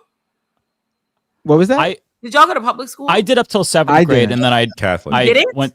Yeah. No, you didn't, Matt Bender? They let you have frosted tips at your private school? I was allowed to have frosted tips. I got in trouble when I I shaved the sides of my head and dyed the middle blonde. So that's where they drew the line. Okay. That's where they drew the line. Okay. Yeah, so basically what I did to get I didn't want to get rid of my blonde mohawk. So what I did was I don't know if they still sell it, but they sold colored gel, like colored hair gel back in the day. And so I just bought black colored hair gel and I just put it in my hair. So it was just slightly darker, and I was like, this is all I can do. I tried to dye it back, and this is the best I can do. And they were like, oh, fine, okay. This is my frosted tips. Oh, it's cute. Okay, that was a little bit. Mine was much bigger. I think I was 19 right here. I was picturing. No, that's cute. You're cute there. You can get that off. I was still heterosexual identifying. I know. I could tell that that's what you were going. You look like a lot of the Portuguese guys in my school. Like that's what. To be fair, my brother had the same kind. He didn't have frosted tips, but he had the same. Like he would shave his like sideburns really thin. The chin strap was like in style at that time. You give like alternative guy that would have had a cute popular girlfriend in the early 2000s movie, specifically like Cliff from Bring It On. That's yeah. That was the style. The late like 99, 2000, 2001. It was now I need pictures of you, Bender. Let me see if you pass the test. Like, I don't know if I have any. Bender looks like Prince. Did you have this conversation with us, Ole? Where he looked like Prince when he was younger, and when you said that, man, I'm like, you did not look like fucking Prince. And then he pulled up, I'm like, oh my god, he does. It was one picture. Oh yeah, I remember that picture. Oh, I would definitely know if I can find it. I definitely.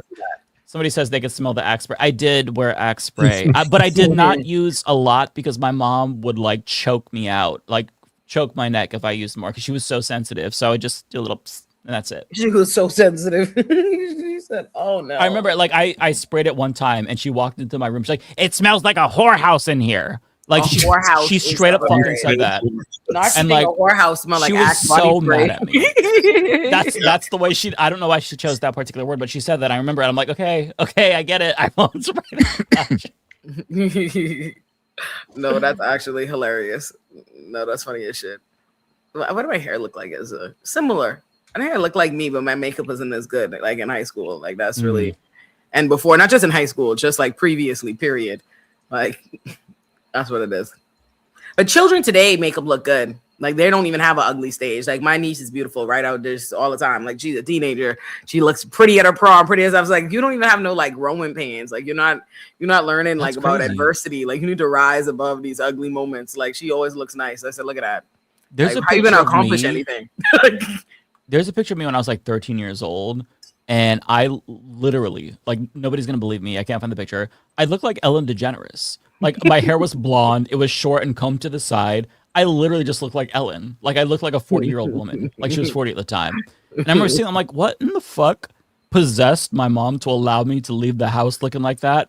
Because it was so bad. It was so bad. And the pose, I swear to God, and I was like 13. My pose was like this. I shit you not. Have you seen that thread that was like there was a thread on Threads this year where it was like gay hey, it's me. People post you're like oh Bender, I feel like you're cute without facial hair. How old were you, Bender? Were you like 17, 18? Oh, like I gotta be 16 and 17 here. Bad boy in a CW show, you know? Like, oh no, you're a cutie, Bender. Like both of y'all look way cuter than how y'all described in the past. Like that makes I actually thought you were going to say both of y'all looked way cuter than you do now. That is not what I said. That is not what I said. That's just how y'all described to me what y'all hair was hidden for. I was expecting to see like something crazy. Y'all, I was like, oh, y'all were cute.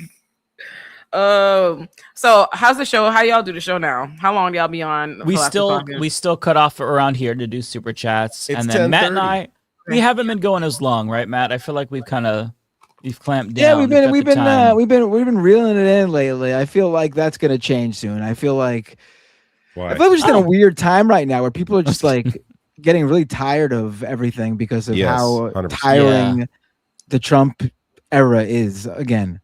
The fatigue is real.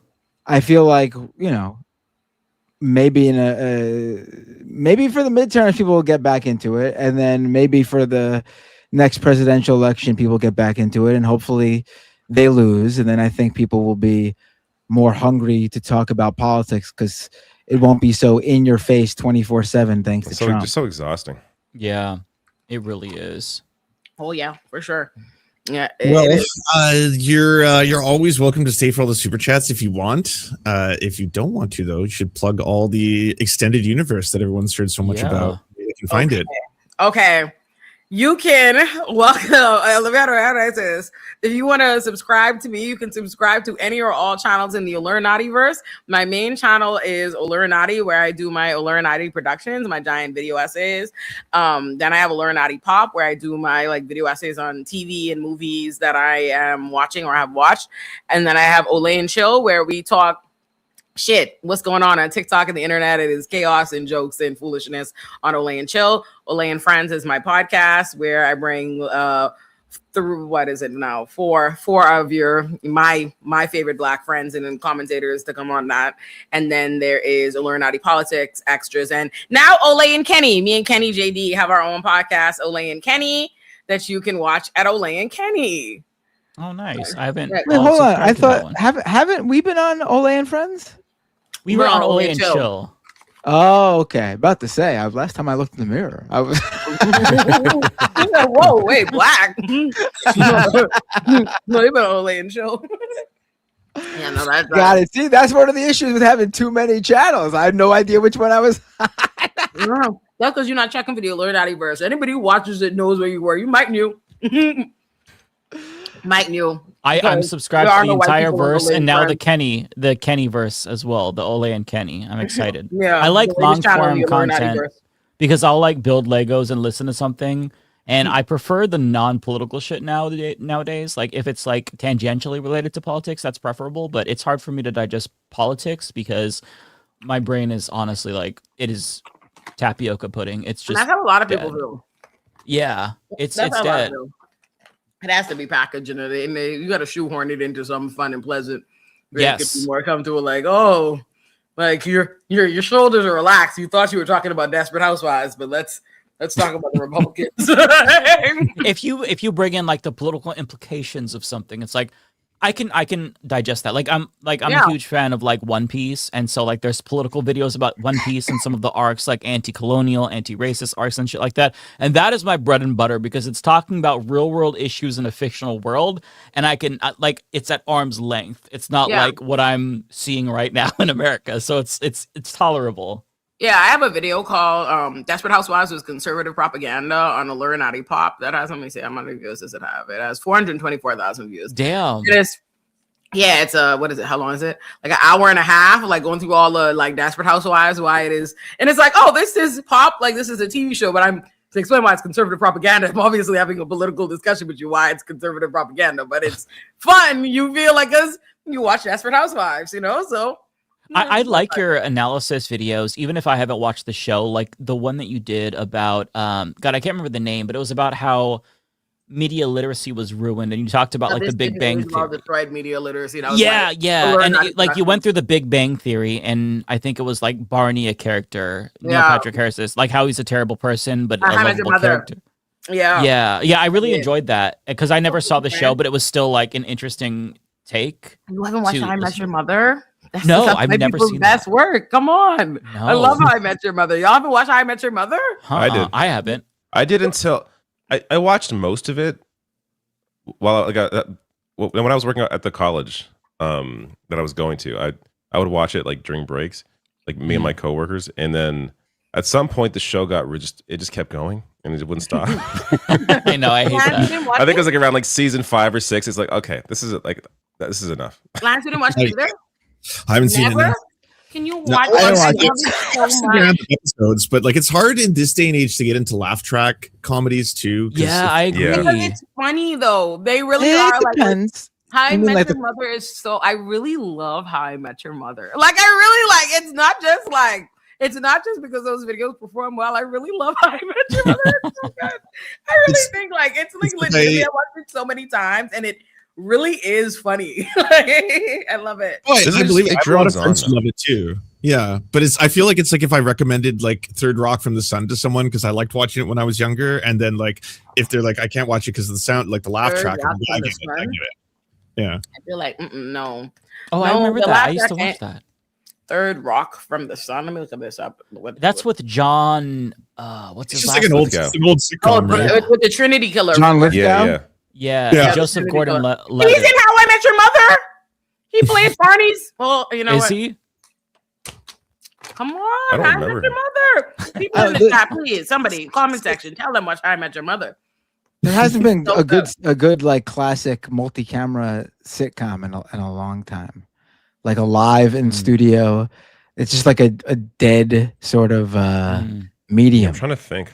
What I mean, Seinfeld is obviously probably the most successful, right? Seinfeld and Friends. Yeah. I think Seinfeld. Either clearly. Although I'm not a big Jerry Everybody Seinfeld else fan knows. for very obvious reasons, I think. I love Seinfeld, but I do have a hard time going back now. Just like I mean, knowing him.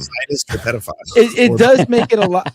What does make watching it a lot easier is that he's not the best and most talented person on that show. Like I don't watch it for him. Yeah. Like what's his face? Jason Alexander and Seinfeld? Julia Louis-Dreyfus easily steal the show. Oh yeah, I like episode. Julia Louis Dreyfus. She was funny in Veep. I didn't see all of that, but I like that. Yeah, she's good. Y'all watch Seinfeld, but y'all won't watch How I Met Your Mother. This is. I also don't make have me a compare. soft I've seen spot. them both. Don't make me compare the two. You haven't been watching recently? Come on, go into it with a friend. I'm sorry, but Seinfeld is like leagues above How I Met Your Mother. Oh my god, I will say it is.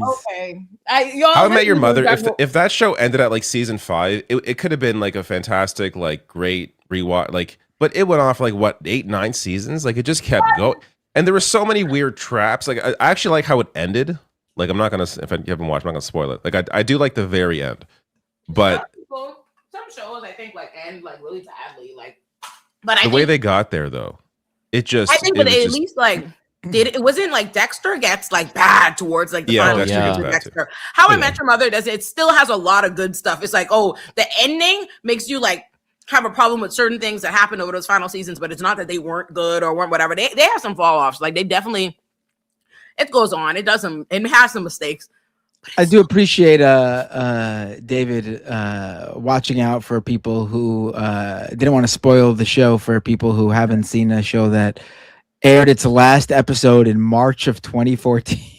Yeah, but there's so many shows now. People just come to them late. I'm not going to spoil. Yeah, because I will say the ending's. I think the ending's good. You spoil stuff too, so it's playing it safe.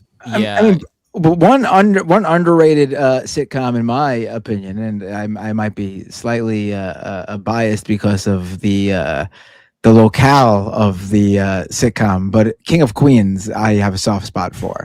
Oh, I did watch that as a kid. Jerry Stiller is amazing in it. Oh, he's great. He is. If you liked him as Frank Costanza on like the 10 episodes of Seinfeld he was on, and you feel like he's been on more because he's such a classic character, Jerry Stiller, he's on every episode, and he's friggin' the funniest guy ever.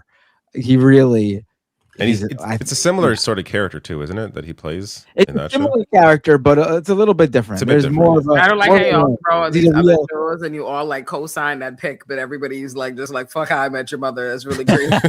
I'm not a big Neil Patrick Harris fan. What about I don't- Grounded for I don't- Life? Have you guys seen Grounded for Life? That was one I used to like a lot. It was kind of more obscure though. It wasn't like as popular. I'm looking it up right now. Tim Allen is huge. Yeah, I used to watch Home Improvement, but yeah. Oh, Tim I didn't. Allen is Oh, like yeah, I watch Home Improvement too. yeah. I've I never used heard to like or seen even these people from Grounded for Life. Like, Let me. Am I oh, thinking of the right is show? that my girl? No, I know my girl Molly Ringwald. I see her. Or is that her? No, that's Oh a yeah, different this white is the bitch. show I was thinking. No. Of. Yeah. Binder, you should watch Abbott Elementary if you want a new sitcom comedy with multicam. Oh yeah, that one's good. It's filmed in front of a live studio audience. No, I don't think so. I don't. But it's They a don't gem. really do that anymore. That's You don't mostly need like. to, grow up, Bender. We're not in front of any live audiences anymore. Go watch fucking Abbott Elementary. Yeah, that one's good. Because I was just bringing up that Like, style of sitcom, but I Here's did. like, I need you in front of a live studio audience so I can I watch need- it from my home comfortably. I need the credits blooper reels. You know how they used to do that? The Yeah. blooper reel, the live blooper during the credits. You said that's what I want. Come on, we get Family Matters, Full House. I Those do. are the classics. I do. I have like Jaleel White's memoir behind me somewhere, but let me see it, bro. I was all about TGIF. He has like all Yeah. kind of Family Matter pictures and stuff in here, like extra pictures and stuff. in Oh here. wow. Yeah, like all kind of cool stuffs. Oh, that's cool. I have like shelves and shelves of memoirs for no reason, like of people like who I'm like, realistically, when was I gonna wake up and be like, oh yeah, let me read like 300 pages about Jaleel White? You know what I mean? But I bought it. I have it. I do it all the time. Like, I You know just what's bought it kind of crazy? years memoir. I was so young when that show was on that I did not know that Steve Urkel and Stefan were played by the same guy. Oh Because my Steve God, are Urkel you was such a serious? different. I was really young. I was like 5 or 6. I didn't know Mike, if you're 5 or 6. We're the same age. I think you just might have been a slow. I swear to God, I did not know until I was like 7 or 8, and I'm like, wait, that's Jaleel White? No. Stopped. But you know what? That makes sense. That's okay, not man. actually crazy. You were a child. We'll let you. I was a child, to be fair. And Steve Urkel was such a different character than Stefan that it was like Stefan was inconceivable fine. to me that would be the same person. It's like that's the running gag. Mike don't even get it. He was genuinely confused. You also didn't know you were gay till like you were 20, so maybe that's just like a feeling. Yeah, that wasn't like a thought like, oh, Stefan is fine. I was just like, I like Urkel because he's funny. And I would also do I'm Eddie Winslow, because there was like an episode where Eddie Winslow was being like cocky and Laura was like shitting on him, and she's like, I'm Eddie Winslow. So I would like say that all the Stefan time. was fine. That's so crazy. I wasn't really thinking about it that young. That's exactly. But if I was like interested in be Steve Urkel just because I thought he was funny, I'd be like, that's I my could only- boyfriend. I could only imagine what Mike's reaction was when he found out that Michelle on Full House was played by the Olsen twins. 2 people playing one That person. also, that was a revelation Yeah, as look, well. he said that actually was. You're making fun of me, but it's true. Yeah, because I watched that when I was a kid, and I remember seeing like the Olsen twins movies. I was really young. And then I'd be like, wait, there's 2 of them? Why is only one of them on the show? Loved Mary-Kate and Ashley. I had Mary-Kate and Ashley Olsen started stuff. with I how remember upset that. I am that those bitches don't need any money, so they don't even sell. Do you know they don't Yeah. sell their shit? But they don't even have it in production. Like you Damn. can't buy Mary-Kate and Ashley books new. Do you know? Like you know They're what just- I would do with they're good. my They're money? retired. They made it. Mary-Kate and Ashley tomorrow. Put out all of their shit, all the Mary-Kate and the Adventures of Mary-Kate and Ashley, the So Little Time books, the Super Sweet 16 books. I would buy them all tomorrow, every single one.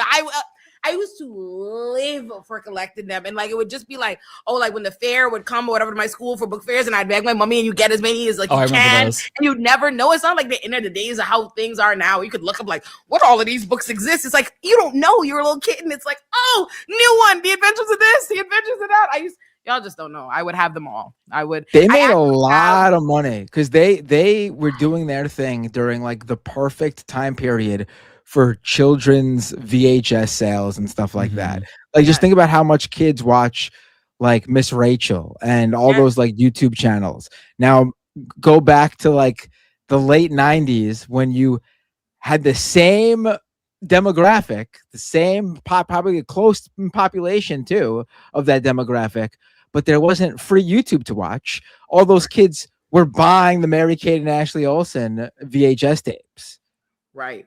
Listen, I loved them. I actually I was home in the Bahamas the other day. I was at Dolphin Encounters, Blue Lagoon Island, and they had like a picture on them on the wall because they shot like Holiday in the Sun there. That was a Mary-Kate and Ashley movie that I loved. I loved them. I really it upsets me so bad that them bitches are so selfish. Sell the books, like God, be more capitalist minded. Like you don't like money. You don't like money. Like they don't sell them. And those old weed shoes own all our ass bitches. Didn't they end up like hating that whole time period of their life? Yeah.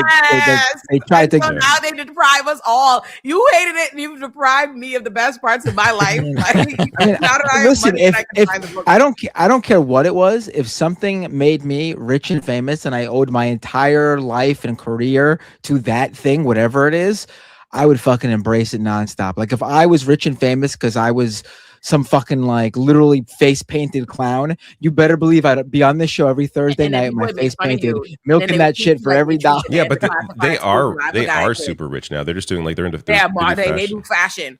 Yeah. But I'm like, and they have like real rich men, but they're super rich. Them bitches is rich all on their own.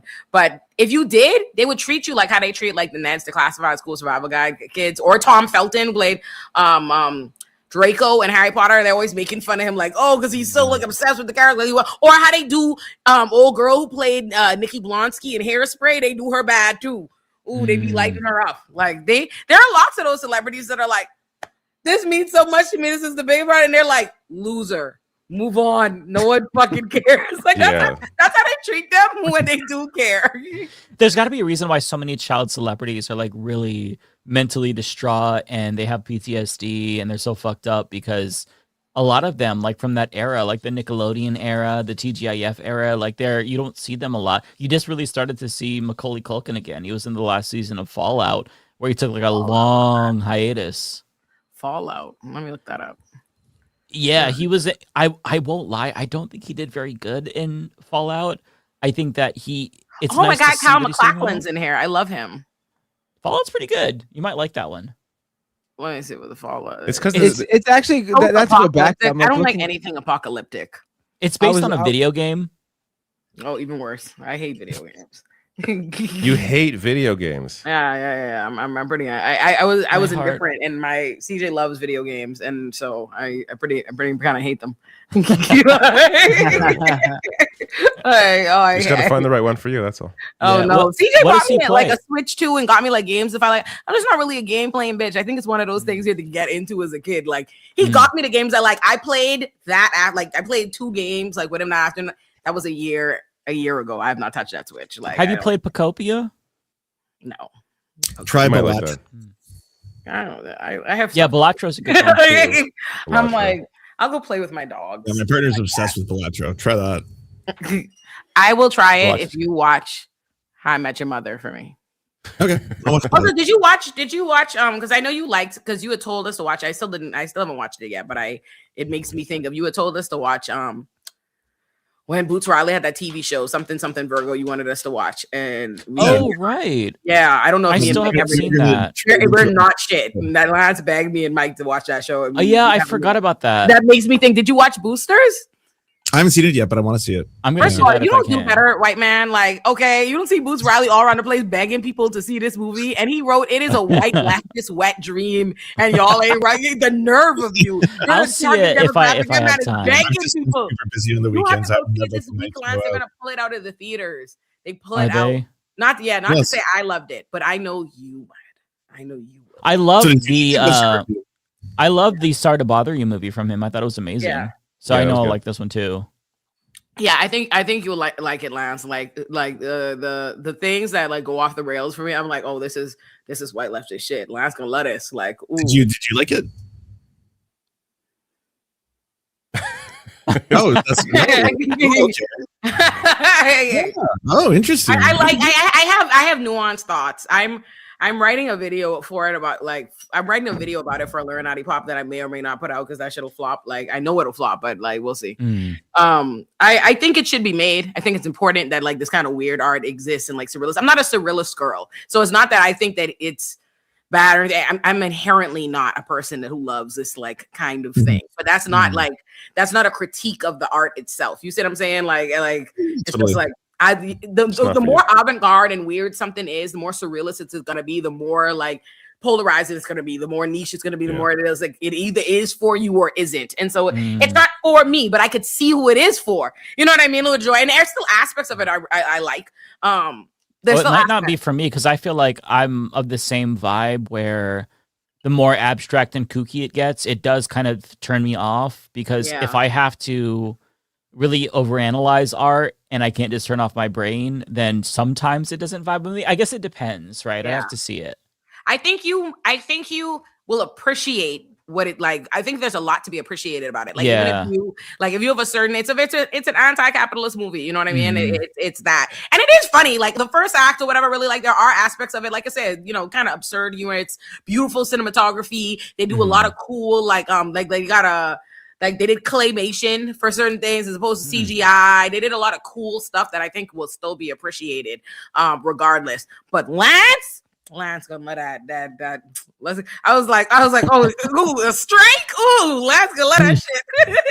I was like, oh, unions. Like, interesting, but the fact that you didn't like it, or you at least have really strong critiques, makes me wonder what is it about the film. Now I'm gonna be thinking about that the whole time. Like that'll be in the back of my head. I'm gonna see if it's playing near me. I know that I was sold. Somebody was like, "There's a portion on it about dialectical materialism." I'm like, yeah. That definitely, that is 100%. That 1000% happens. I think there's a lot. I think there's a lot to be appreciated about it. I think it's one of those things where you can't say for sure how you're gonna feel about it. Like I can't know for sure. Y'all could go, you could hate it, you could love it. I think it's like, you'll have a strong reaction, but I think regardless, if you have a particular kind of politic, you'll appreciate a lot about it. And I think if you like, you can appreciate like cinematography and like jokes and aspects of it. Like it's not a movie. It's not gonna be for everybody. It's one of those things because it's strong. It's a surrealist movie, and Boots Riley loves to do wild shit, and so it has. I mean, sorry to bother you was fucking insane. The twist and this at the is end. more so. Okay. So more so, but beautiful and funny and a lot of and stuff. But as far as like messaging and shit, Lance is gonna see this and do this. I saw it and I was like, I need Lance to watch that. I might not now because I'm going to be thinking like I have to be more critical about this. Don't like no. Just enjoy. This is for me. I'm just not that much fun. You know what I mean? Like it's not because it's like, and like I said, I'm just not somebody who loves surrealist stuff. I'm a very grounded. And I do, to be clear. Yeah, you know what I mean. I'm a very like. I like rice. You know what I mean? Like that should say something about me as a person. Like there's something I like core stability. Like this what like give me rice. Like that's how I am. So I'm just not that. You know, I mean, I don't love surrealist art, but I can appreciate it still. So I think that like it's great. It's great in that respect.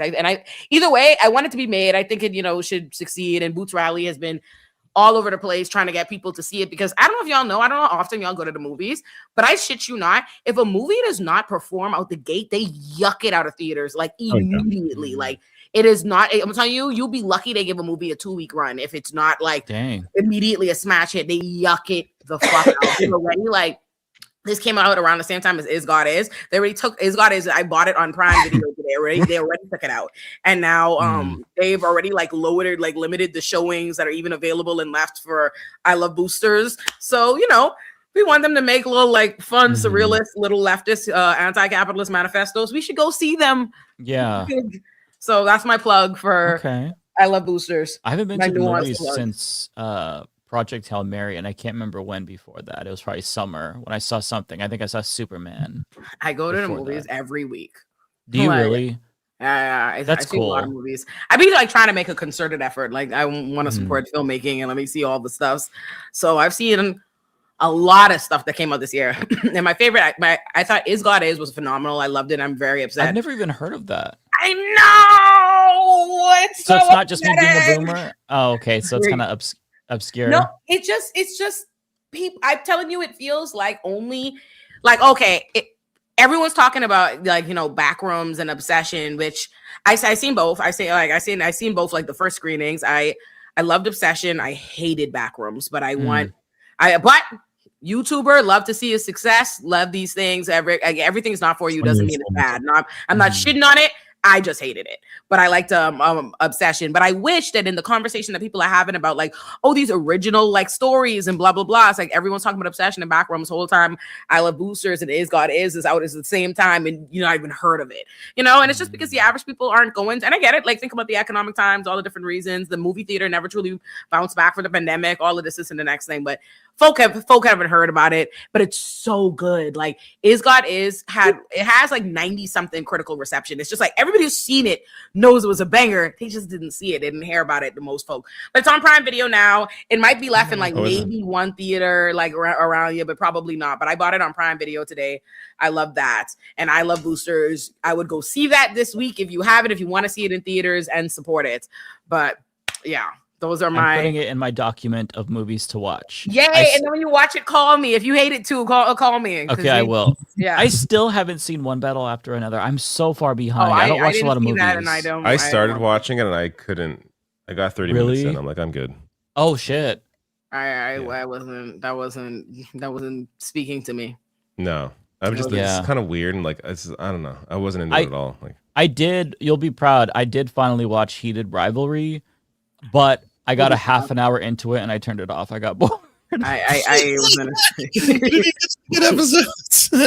I turned it off in the first episode too. You did? Okay, I don't feel as bad. I try. I mean, I can't say I tried, but I like 30 minutes. I'm like, this is not for me. I don't like men enough for the type of time that they're on. Like I genuinely am not. Like the idea that you just like men just looking at each other and he's sweating and I'm just supposed to sit there and salivate. I don't like men on that level. Like that doesn't like this is to tap into a kind of horniness that I don't have.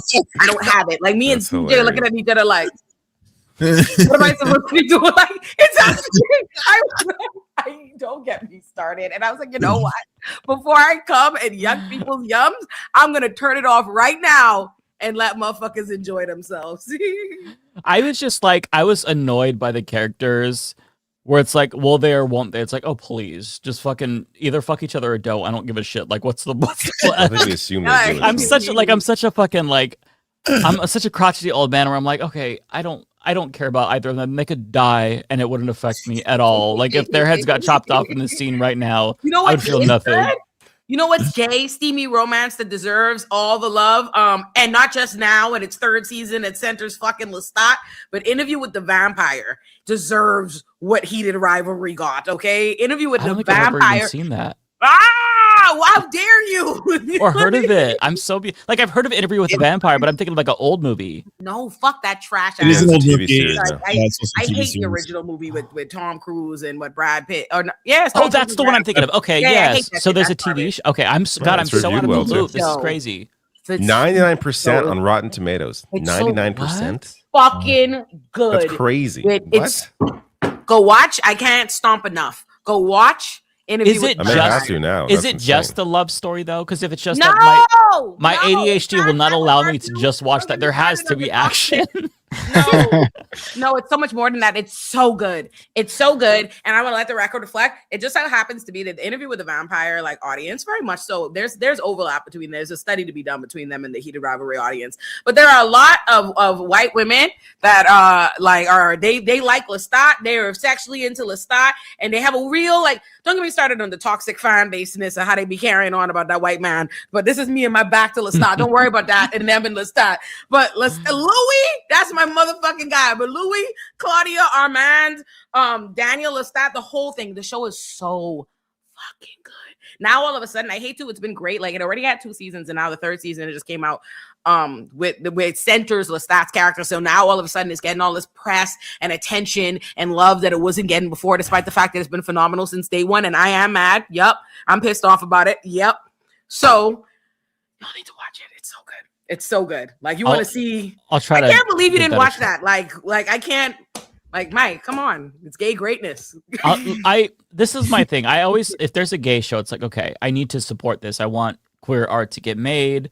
I need to make sure that this is like greenlit. So I need to do my part. And then like 20 minutes in, if it's like just love focused, then I'm like, I can't carry the weight of the whole gay community on my back. This is not my responsibility. No, it's not.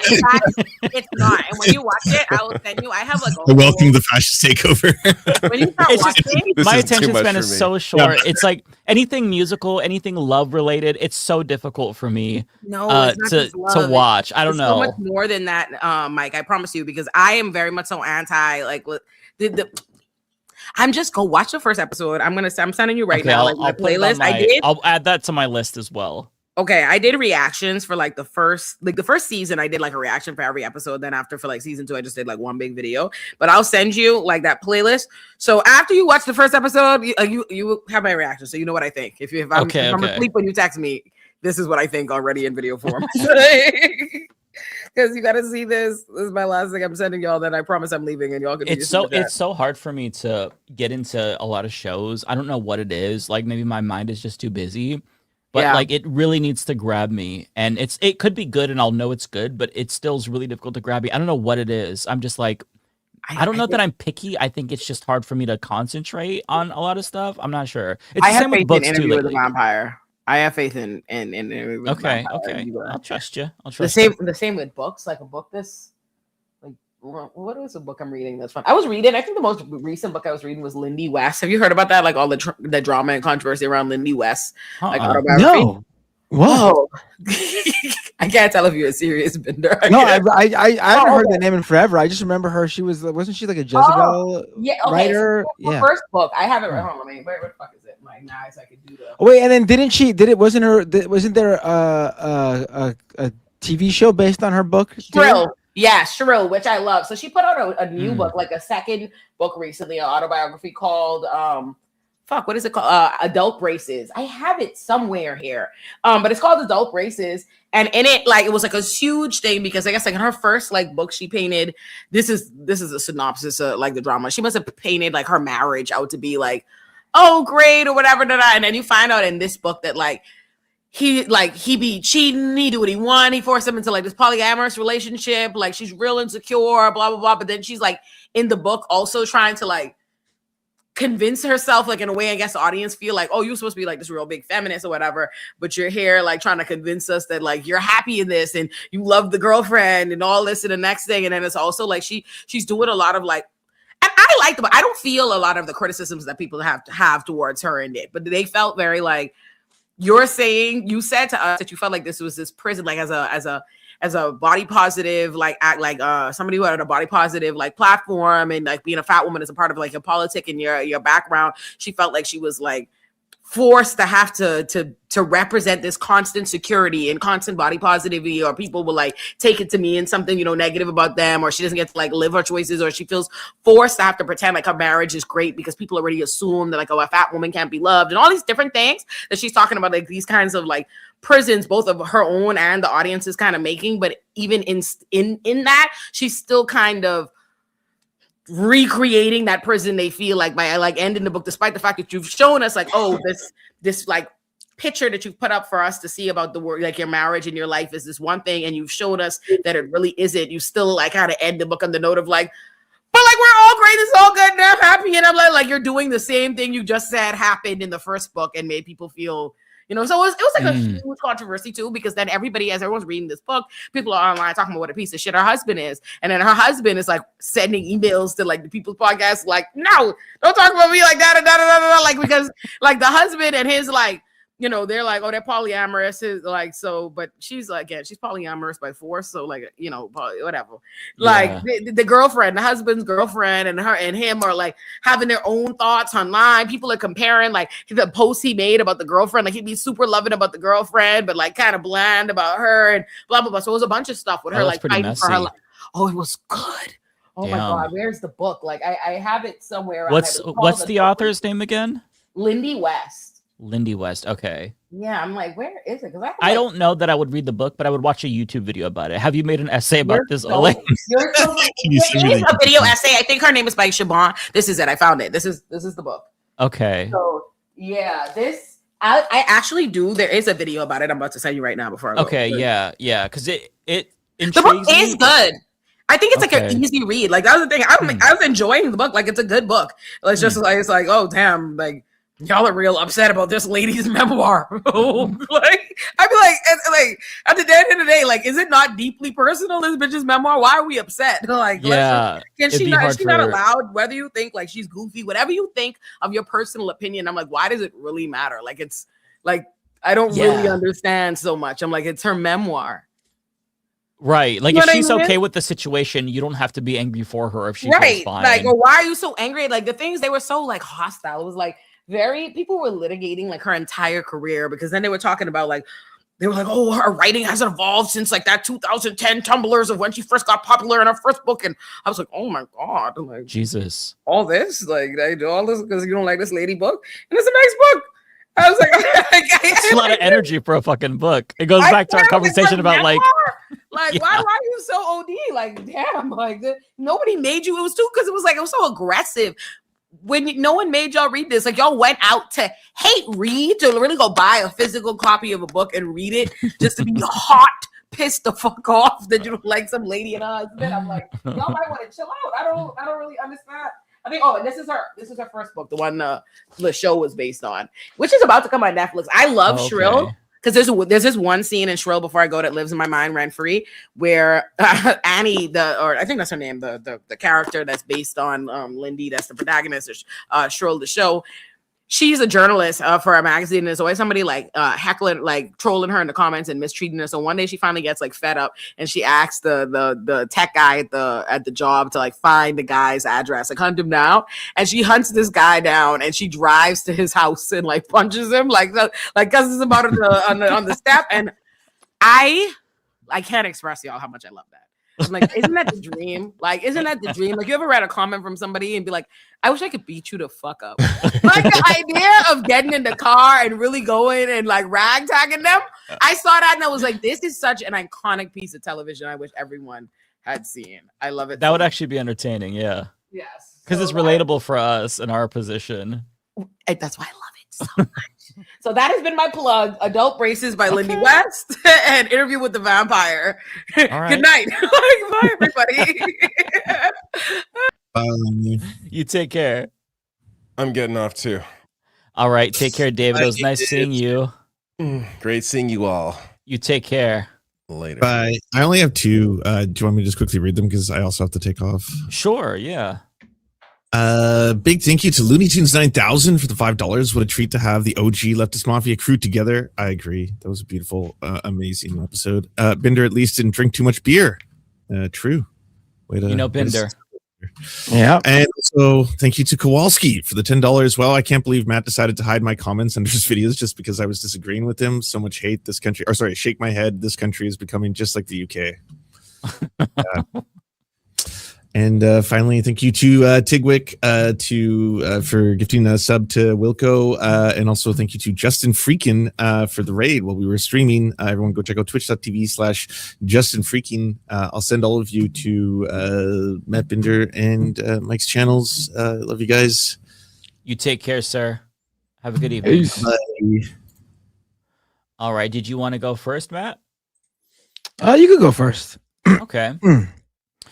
So the first one is from Lord of the Viltrumites, who asks, why is it, and thank you for the $10, Lord of the Viltrumites, why is it that West Coast Dems are washed as hell while East Coast Dems are locked in? West Coast gave us Wiener and Becerra, while East Coast gave us Mamdani, El Sayed, Hong, Hamawi, Mahia, etc.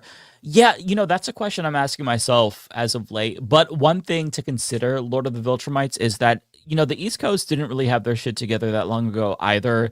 Remember, Andrew Cuomo was the governor. There was also that committee, Matt would probably remember the name, where there was like Republicans approving the shit that was disbanded. God, I'm blanking on the name of it, but it was a clusterfuck. So my hope is that maybe we'll get our act together too on the East Coast or on the West Coast, because it's really just not fair to see everything happening across the country and then seeing what we get stuck with election after election is very, very depressing. So I'm crossing my fingers for us for sure.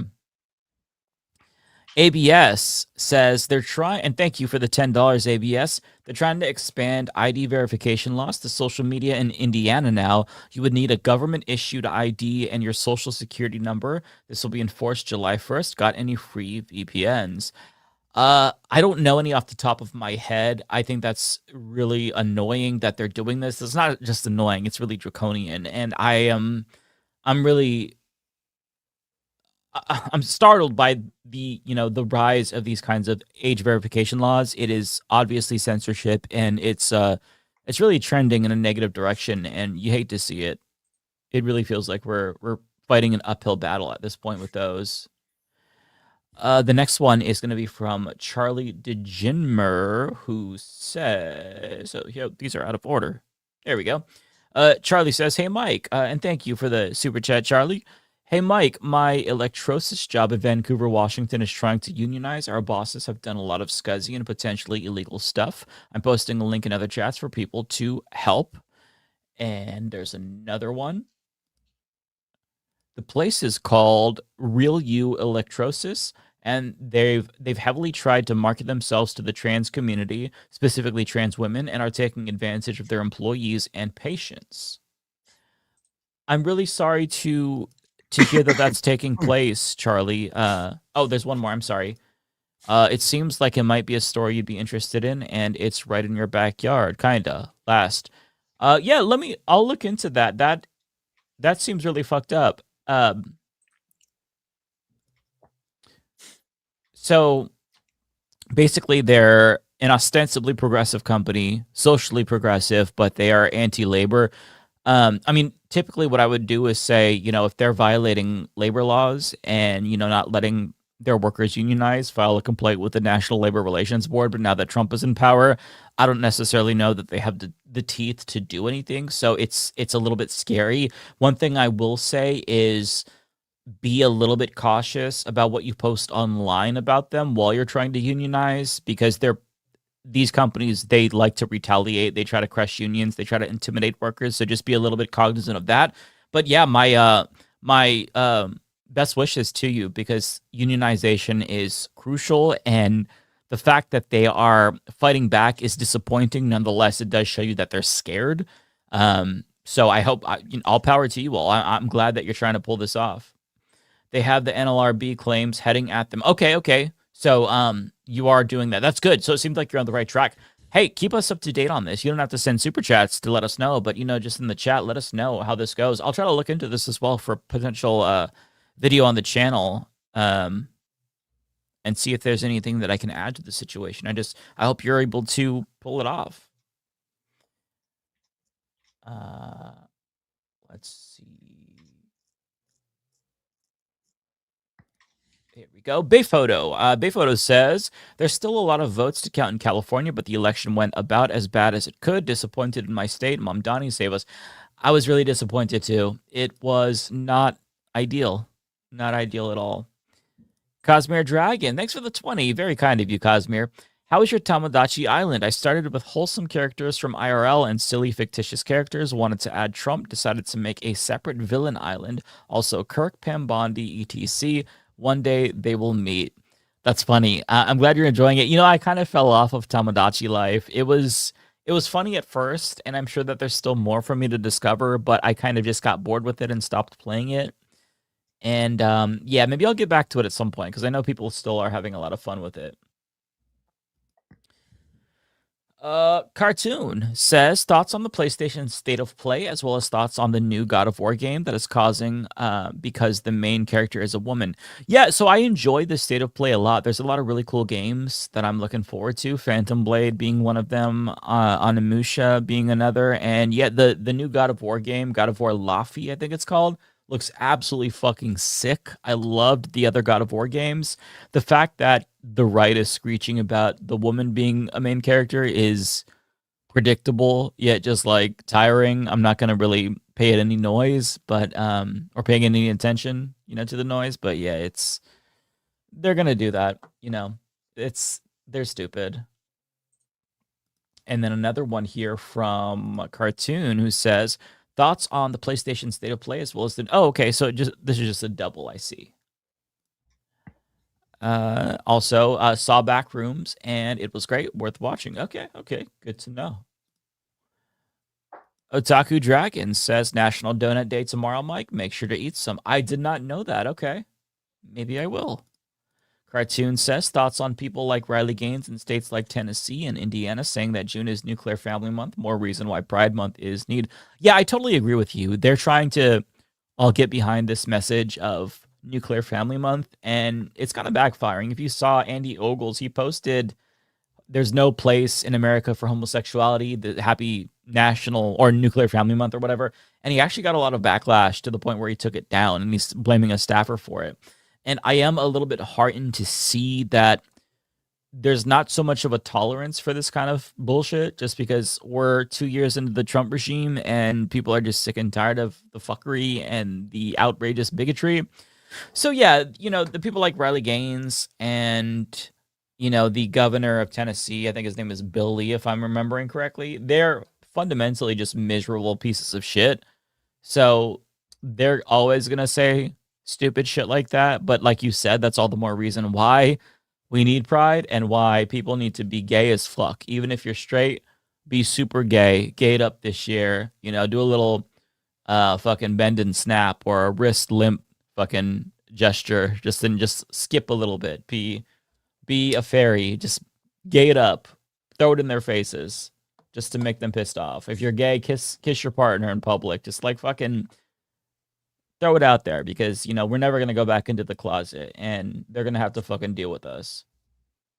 Yeah, be gay, commit crimes. Exactly. Skipping is my preferred, right? I'm going to skip. I'm going to act as gay as I possibly can all month because it's my goddamn right. Nintendo Gaming Channel question: what is everyone's favorite LGBT DEI game, movie, TV show? For me, it's Life is Strange series, Last of Us series, Mass Effect series, Purge series. Let me think. My favorite LGBT DEI movie game show, I would say Last of Us. I don't know that it necessarily qualifies. I mean, there's a lot of queer characters. I'd say Last of Us for sure is definitely one of them. I haven't seen enough of The Purge. I'm trying to think if there's... Oh, you know what? Yeah, I do have one. My favorite would be One Piece. I think One Piece has so many gay and trans characters that you could basically consider it queer art. There's a whole island in the series with just like drag queens. It's run by a queen, and it's very, very gay. So I'd say One Piece would probably be my favorite. I'm a huge One Piece nerd. Pendulous Dragon, Lego of my Lego. Yes, that's the crux of the Reckless Ben story. Jeremy Elwood, having a hard time putting this Lego story together. Yeah, I'm sorry. It was hard to explain it. There's so many components to it. It is really, really hard to give somebody an accurate perception of what they're getting into. But that's why I would say just watch the whole documentary that Reckless Ben put out. And if you like that, or watch some of it, and I feel like it'll draw you in. I was not expecting to finish it, but I watched it because I was bored. And like 10 minutes in, I'm like, oh, fuck, I'm hooked. And now I'm like really drawn to the story and I want to see what happens. And I hope that the people who are committing crimes are held accountable. It's just, there's a lot. Yeah, somebody referenced the Legal Eagle video in the chat. I did see that drop before we went live. I'll try to take a look at that because I've been watching more legal analyses about these and they're really, really interesting. Like one guy who is a copyright attorney was talking about Reckless Ben's tactics and how, some of what he did obviously wasn't legally permissible. It wouldn't like, the document that he got the manager to sign under false pretenses, that's not going to hold up in the court of law. But, the way he did these things, they are innovative from a legal standpoint and, it drew attention to the matter. So, I wish I could give him a shout out, but I don't remember what his name was. But really interesting content. If you search for like Reckless Ben legal analysis, you'll probably find the video. Fly Chomper Fly says multiple. Oh, hang on. Let me make sure. I just want to make sure I'm deleting these. Okay. Multiple attorneys told them suing for the Legos would cost more than $200K value of the Legos. Lego plus civil only allows $10K, so that's why they did antics. Yeah, that's true. That's correct. And then also Fly Chomper Fly says to David, last I knew, prog rocker still shadow banned. I'm not sure what that is in reference to. But my thoughts and best wishes to the person who is shadow banned. Almond Joy. Sorry, these are out of order, so I'm just trying to make sure I am... there we go, pulling them up. While on the topic of YouTube, and thank you, Almond Joy, and content, would love everybody's thoughts on the FD-BP debate and FD's most recent video. Love you guys, and Ole. FD-BP debate. I don't know if I saw that. I did watch FD's recent video, and I agree with his overall point, I think. It's been a couple of days, though, so... But yeah, I basically, every single FD signifier video I've seen, I've really enjoyed. I know that him and Cabernacle are in like a beef right now. I won't like comment to that because I like both of them.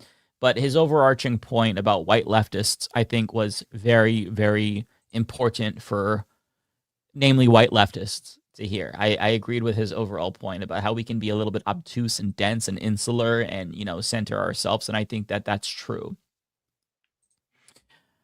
Gwick says, does Ole have an update on her immigration status?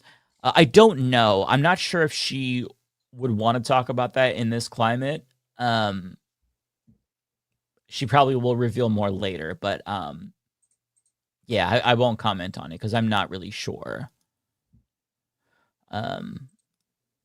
Omega Shenron says, in my case, when my beard grows, people can see the slight shades of Mr. Fantastic I have going on. Then I remember how much I like cargo pants now.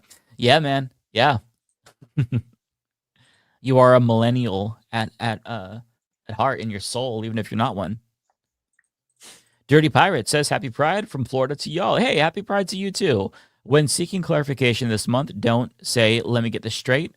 Try saying, just so we're queer. Oh, I love that. Yeah. Little ways that you can sprinkle in homosexuality or gayness. I think you should do that. We really have to amp up the homosexuality and be more insufferable because, it's 2026. Fascists have taken over, so we've got to be more gay. I need to do my part as well. I need to I don't know. paint my face or some shit. I'm like the most boring gay guy on the planet, so it's hard for me to like. But you know, we gotta annoy the fuck out of them. Lepa says, did you hear the latest Plattner hit piece fell flat? I was watching a little bit of it earlier, and my understanding is that the lady who lobbed the most serious allegations is a GOP operative who also slandered Christine Blasey Ford and Mahmoud Khalil. So, you know, I've said this before, I am not a fan of Graham Plattner. I understand harm reduction and voting for the lesser of two evils, but I'm not going to promote somebody who I think fundamentally is immoral, who has done terrible things and bragged about murder. But yeah, I think that, you know, for the most part, the piece that came out today seems to not, the consensus based on like my preliminary browsing is that it's not super compelling, given that the lady who is saying this is a liar, generally speaking. And yeah, I think that's fair. V-Man says happy Pride and Caribbean Heritage Month. Hey, happy Pride and Caribbean Heritage Month to you too as well, V-Man. Fly Chomper Fly says, same person playing two roles, Bellas of St. Trinians. Okay, thank you. Fly Chomper Fly says, new RuPaul movie opening next weekend. I had no idea. Okay, interesting.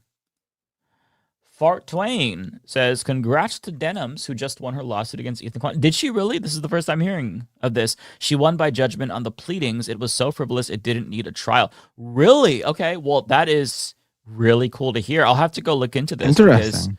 Fuck yeah, if that's true. Fly Chomper Fly says, old vampire movies, fearless vampire killers, satire. Okay.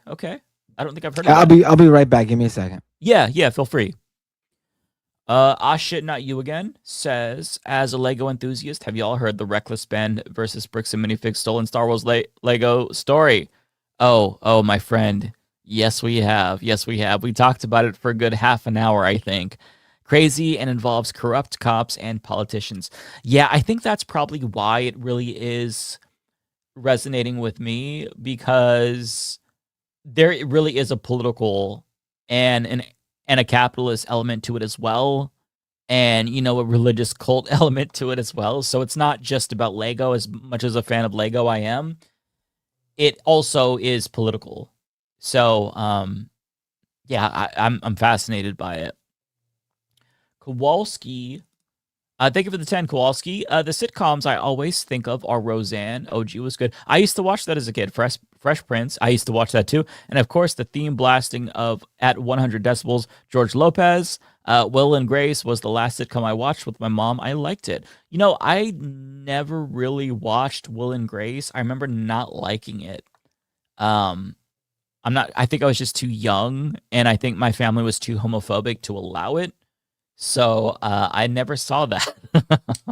But now I wouldn't want to watch it, even though it's, you know, very queer, because Deborah Messing is a Zionist piece of shit.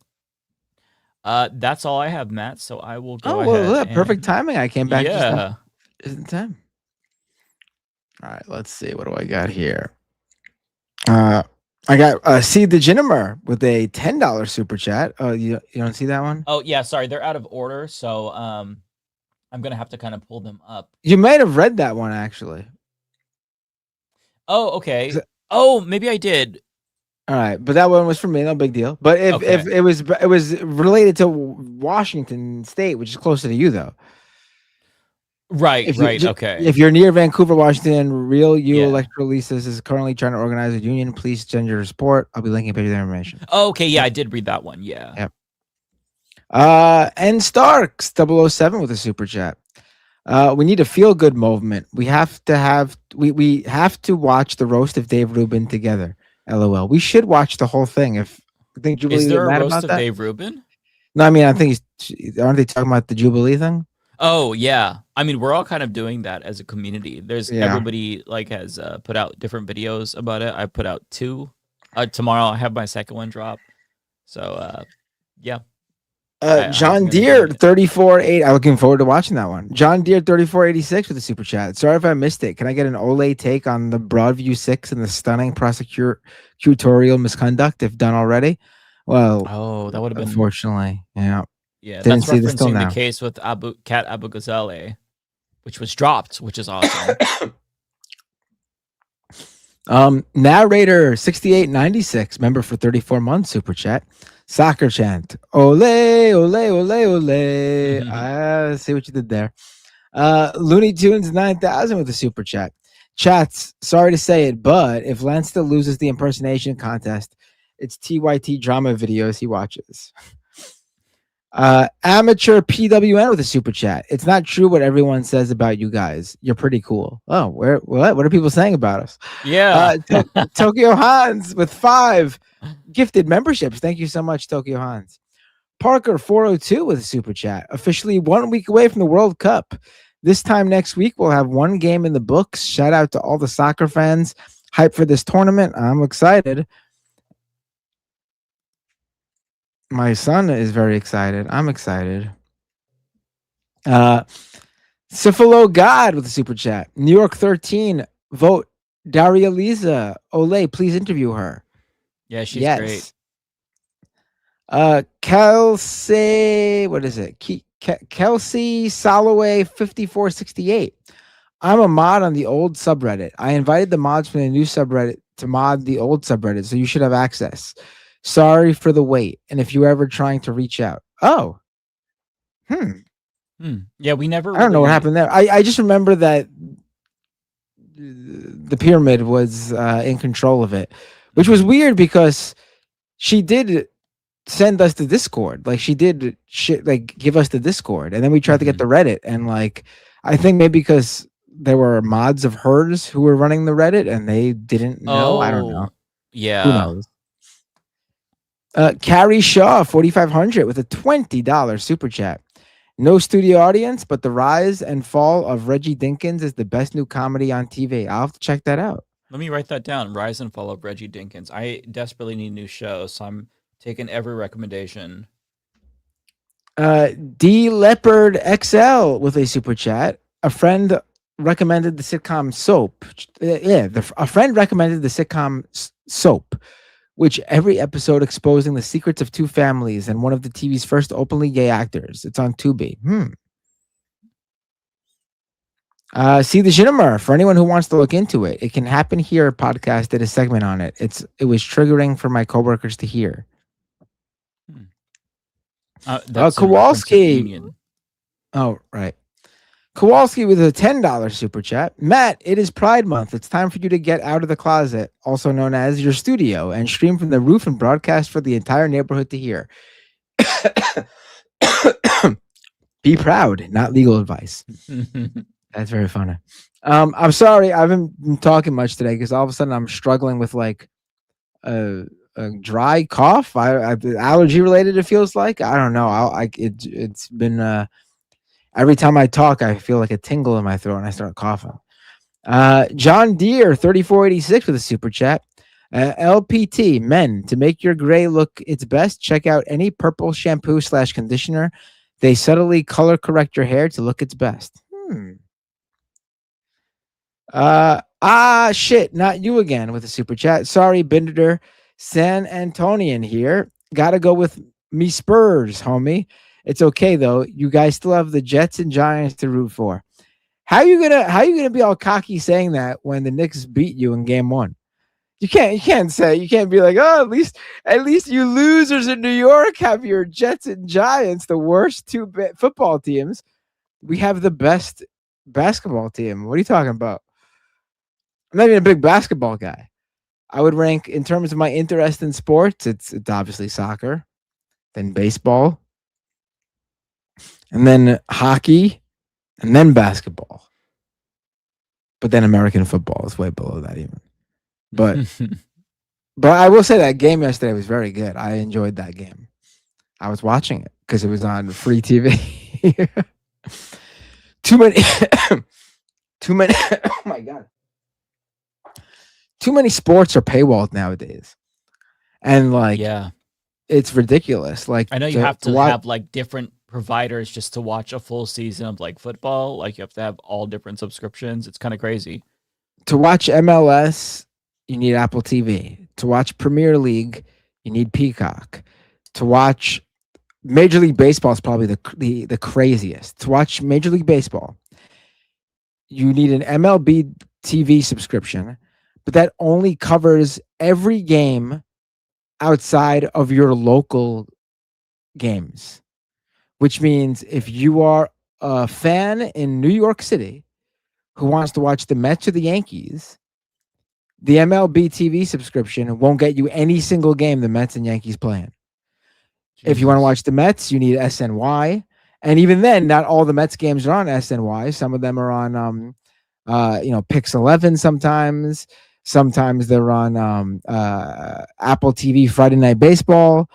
And then obviously if you want Yankees, the Yankees have their own thing. And that's how it is across baseball. Like there's no one, at least with MLS, you buy that subscription and you get all the games. Not the same for baseball. There's not a single way one subscription gets you every game you want to see. What a scam. It's crazy. I do appreciate the NBA being like, you know what, for the final 7 games, ABC, you just air them all for free at 8:30 p.m. Eastern time. Yeah, you shouldn't have to buy like multiple subscriptions just to watch a fucking season of a sport. That's insane. Right. Oh my god, both my headphones, both my left and right ear headphones just died at the same time. So now I gotta just go with the flow. But there's only a few more. Here we go. D Leopard with the super chat. Portuguese avos for a cough. A shot of anise liquor. Well, I don't drink. Emily Schmid 7749 with a $10 super chat. My Canadian boys jumped early on the 1 day per month that I have enough credit to show my appreciation. Sigh. Soft. Love you, Binder. Thanks for the support that you give the trans community. Oh, no problem. I appreciate it. Your Canadian boys as in Lance and David. Oh, okay. I know. I was thinking she had like Canadian children at first. Right. Yes. And of course, she wouldn't be Canadian herself, though, for some reason. So she would refer to them as my Canadian boys. I know. My brain went there too. I don't know why. I think it's just late and my brain isn't processing things properly. I think that Ariana got some, so I'll go ahead and read those. I also got a couple more. Oh, well, just one really quick over on Twitch at twitch.tv/MattBinder. Thank you to Poonages and the Serfs for the raids. And thank you to the Django Fett, resubscribe with Prime, subscriber for 13 months. Thank you so much. Alrighty, so I'll read mine and then I'll read Ariana's. So, Fly Chomper Fly. Yes, Lego is corporations and elites versus the people. Yeah, exactly. That's why I think that the Reckless Ben video really captivated audiences, because it just like shows the corruption and greed of capitalism and just the festering of like this fucking like toxic relationship between like churches and police departments and business leaders. And yeah, it's fascinating. Also, Mike, please look for my emails. I keep trying. Okay, yeah, I'll try to remember to take a look at your email when we get off or tomorrow. I have not been keeping up with my emails, so it's nothing personal. So I apologize for that. I also got one from Emily who says, Mike, love you for your support for the trans community. Well, thank you so much. I appreciate you saying that. Did you know that the Lego stores are running AFOL nights? I saw it advertised in Toronto. I did not know that. The closest Lego store to me is kind of far away, so I don't really go to Lego stores very frequently.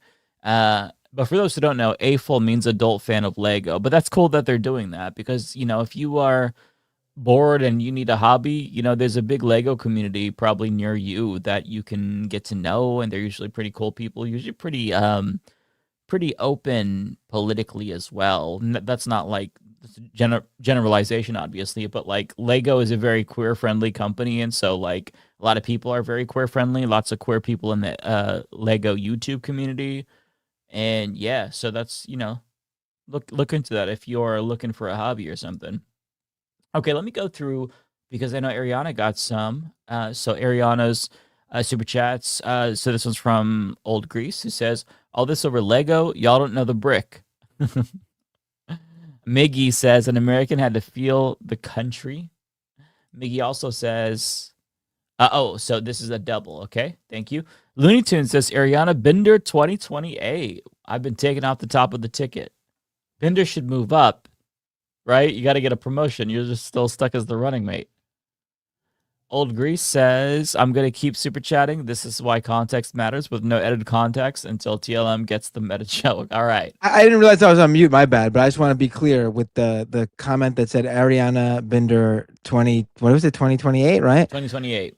And then Mike said we should swap places on the ticket. What Mike is basically saying is that America is still not ready for a woman president. Okay. I need to be the Biden to Ariana's Kamala. That's what I'm just going by seniority, right? Because you were my running mate in our. I'm staying in the race. But that's all. We don't have any more. That's the show, folks. All right, who are we raiding? I was gonna say, do we want to raid? There's Galactic Stream Lord is on right now. If you wanted to raid them, who? Galactic Stream Lord. Galactic Stream Lord. Let's see. We raided them not too long ago, actually. What's their? Oh, I see. Okay, yeah, sure. Why not? Let's do that. Yeah. Oh, they're a VTuber though. You know how I feel about VTubers. We can. We don't have to raid them. We can raid. We could raid them. I'm just joking, but I'm not joking about how I feel there's about also VTubers. the Paradigm Shift is on as well. We haven't raided him in a while. There's also Maple Takes is on. Carolyn Kwan is on, but she has quite a bit of people in there. So us raiding in with like 20 people is, I don't know. Let's raid. It's up. We can raid Galactic. That's fine. I feel bad once you say it. I can't be like, nah. But we should have known there was an issue with Pyramid the second they were a VTuber. The second we found out they were a VTuber. Yeah. I don't get the VTube. I don't get the VTube thing at all. And I think they are insanely sketchy. And I think it's no coincidence that there's this whole sort of far right racist VTuber community where these like VTubers espouse like not even just like right wing politics, but like straight up white supremacy. Yeah. And I think it's because they feel like they could obviously hide behind these characters. I mean, it's a digital clanhood, essentially. I think that's probably why it leaves a bad taste in our mouths, just because. I mean, I just think it's unnecessary. At least for this world. You want to be a straight up video game streamer and do VTube just to be in private life, fine. But I think if you're talking politics, you cannot have that anonymity if you're a streamer. You just can't. It's not possible. Yeah, no, I agree with you. Put your name. The trust factor is gone. You need to trust the person who's giving you political analysis, and you can't trust someone if you don't know who the fuck they are. Yeah. Whatever you're gonna say politically, say it with your whole chest and with your face and name on it. That's my take. All right. Let's. I forgot to hit the raid button. My bad. All right, folks. We will see you all next Thursday. You all take care. Wait. Hold on. I'm hitting that raid button.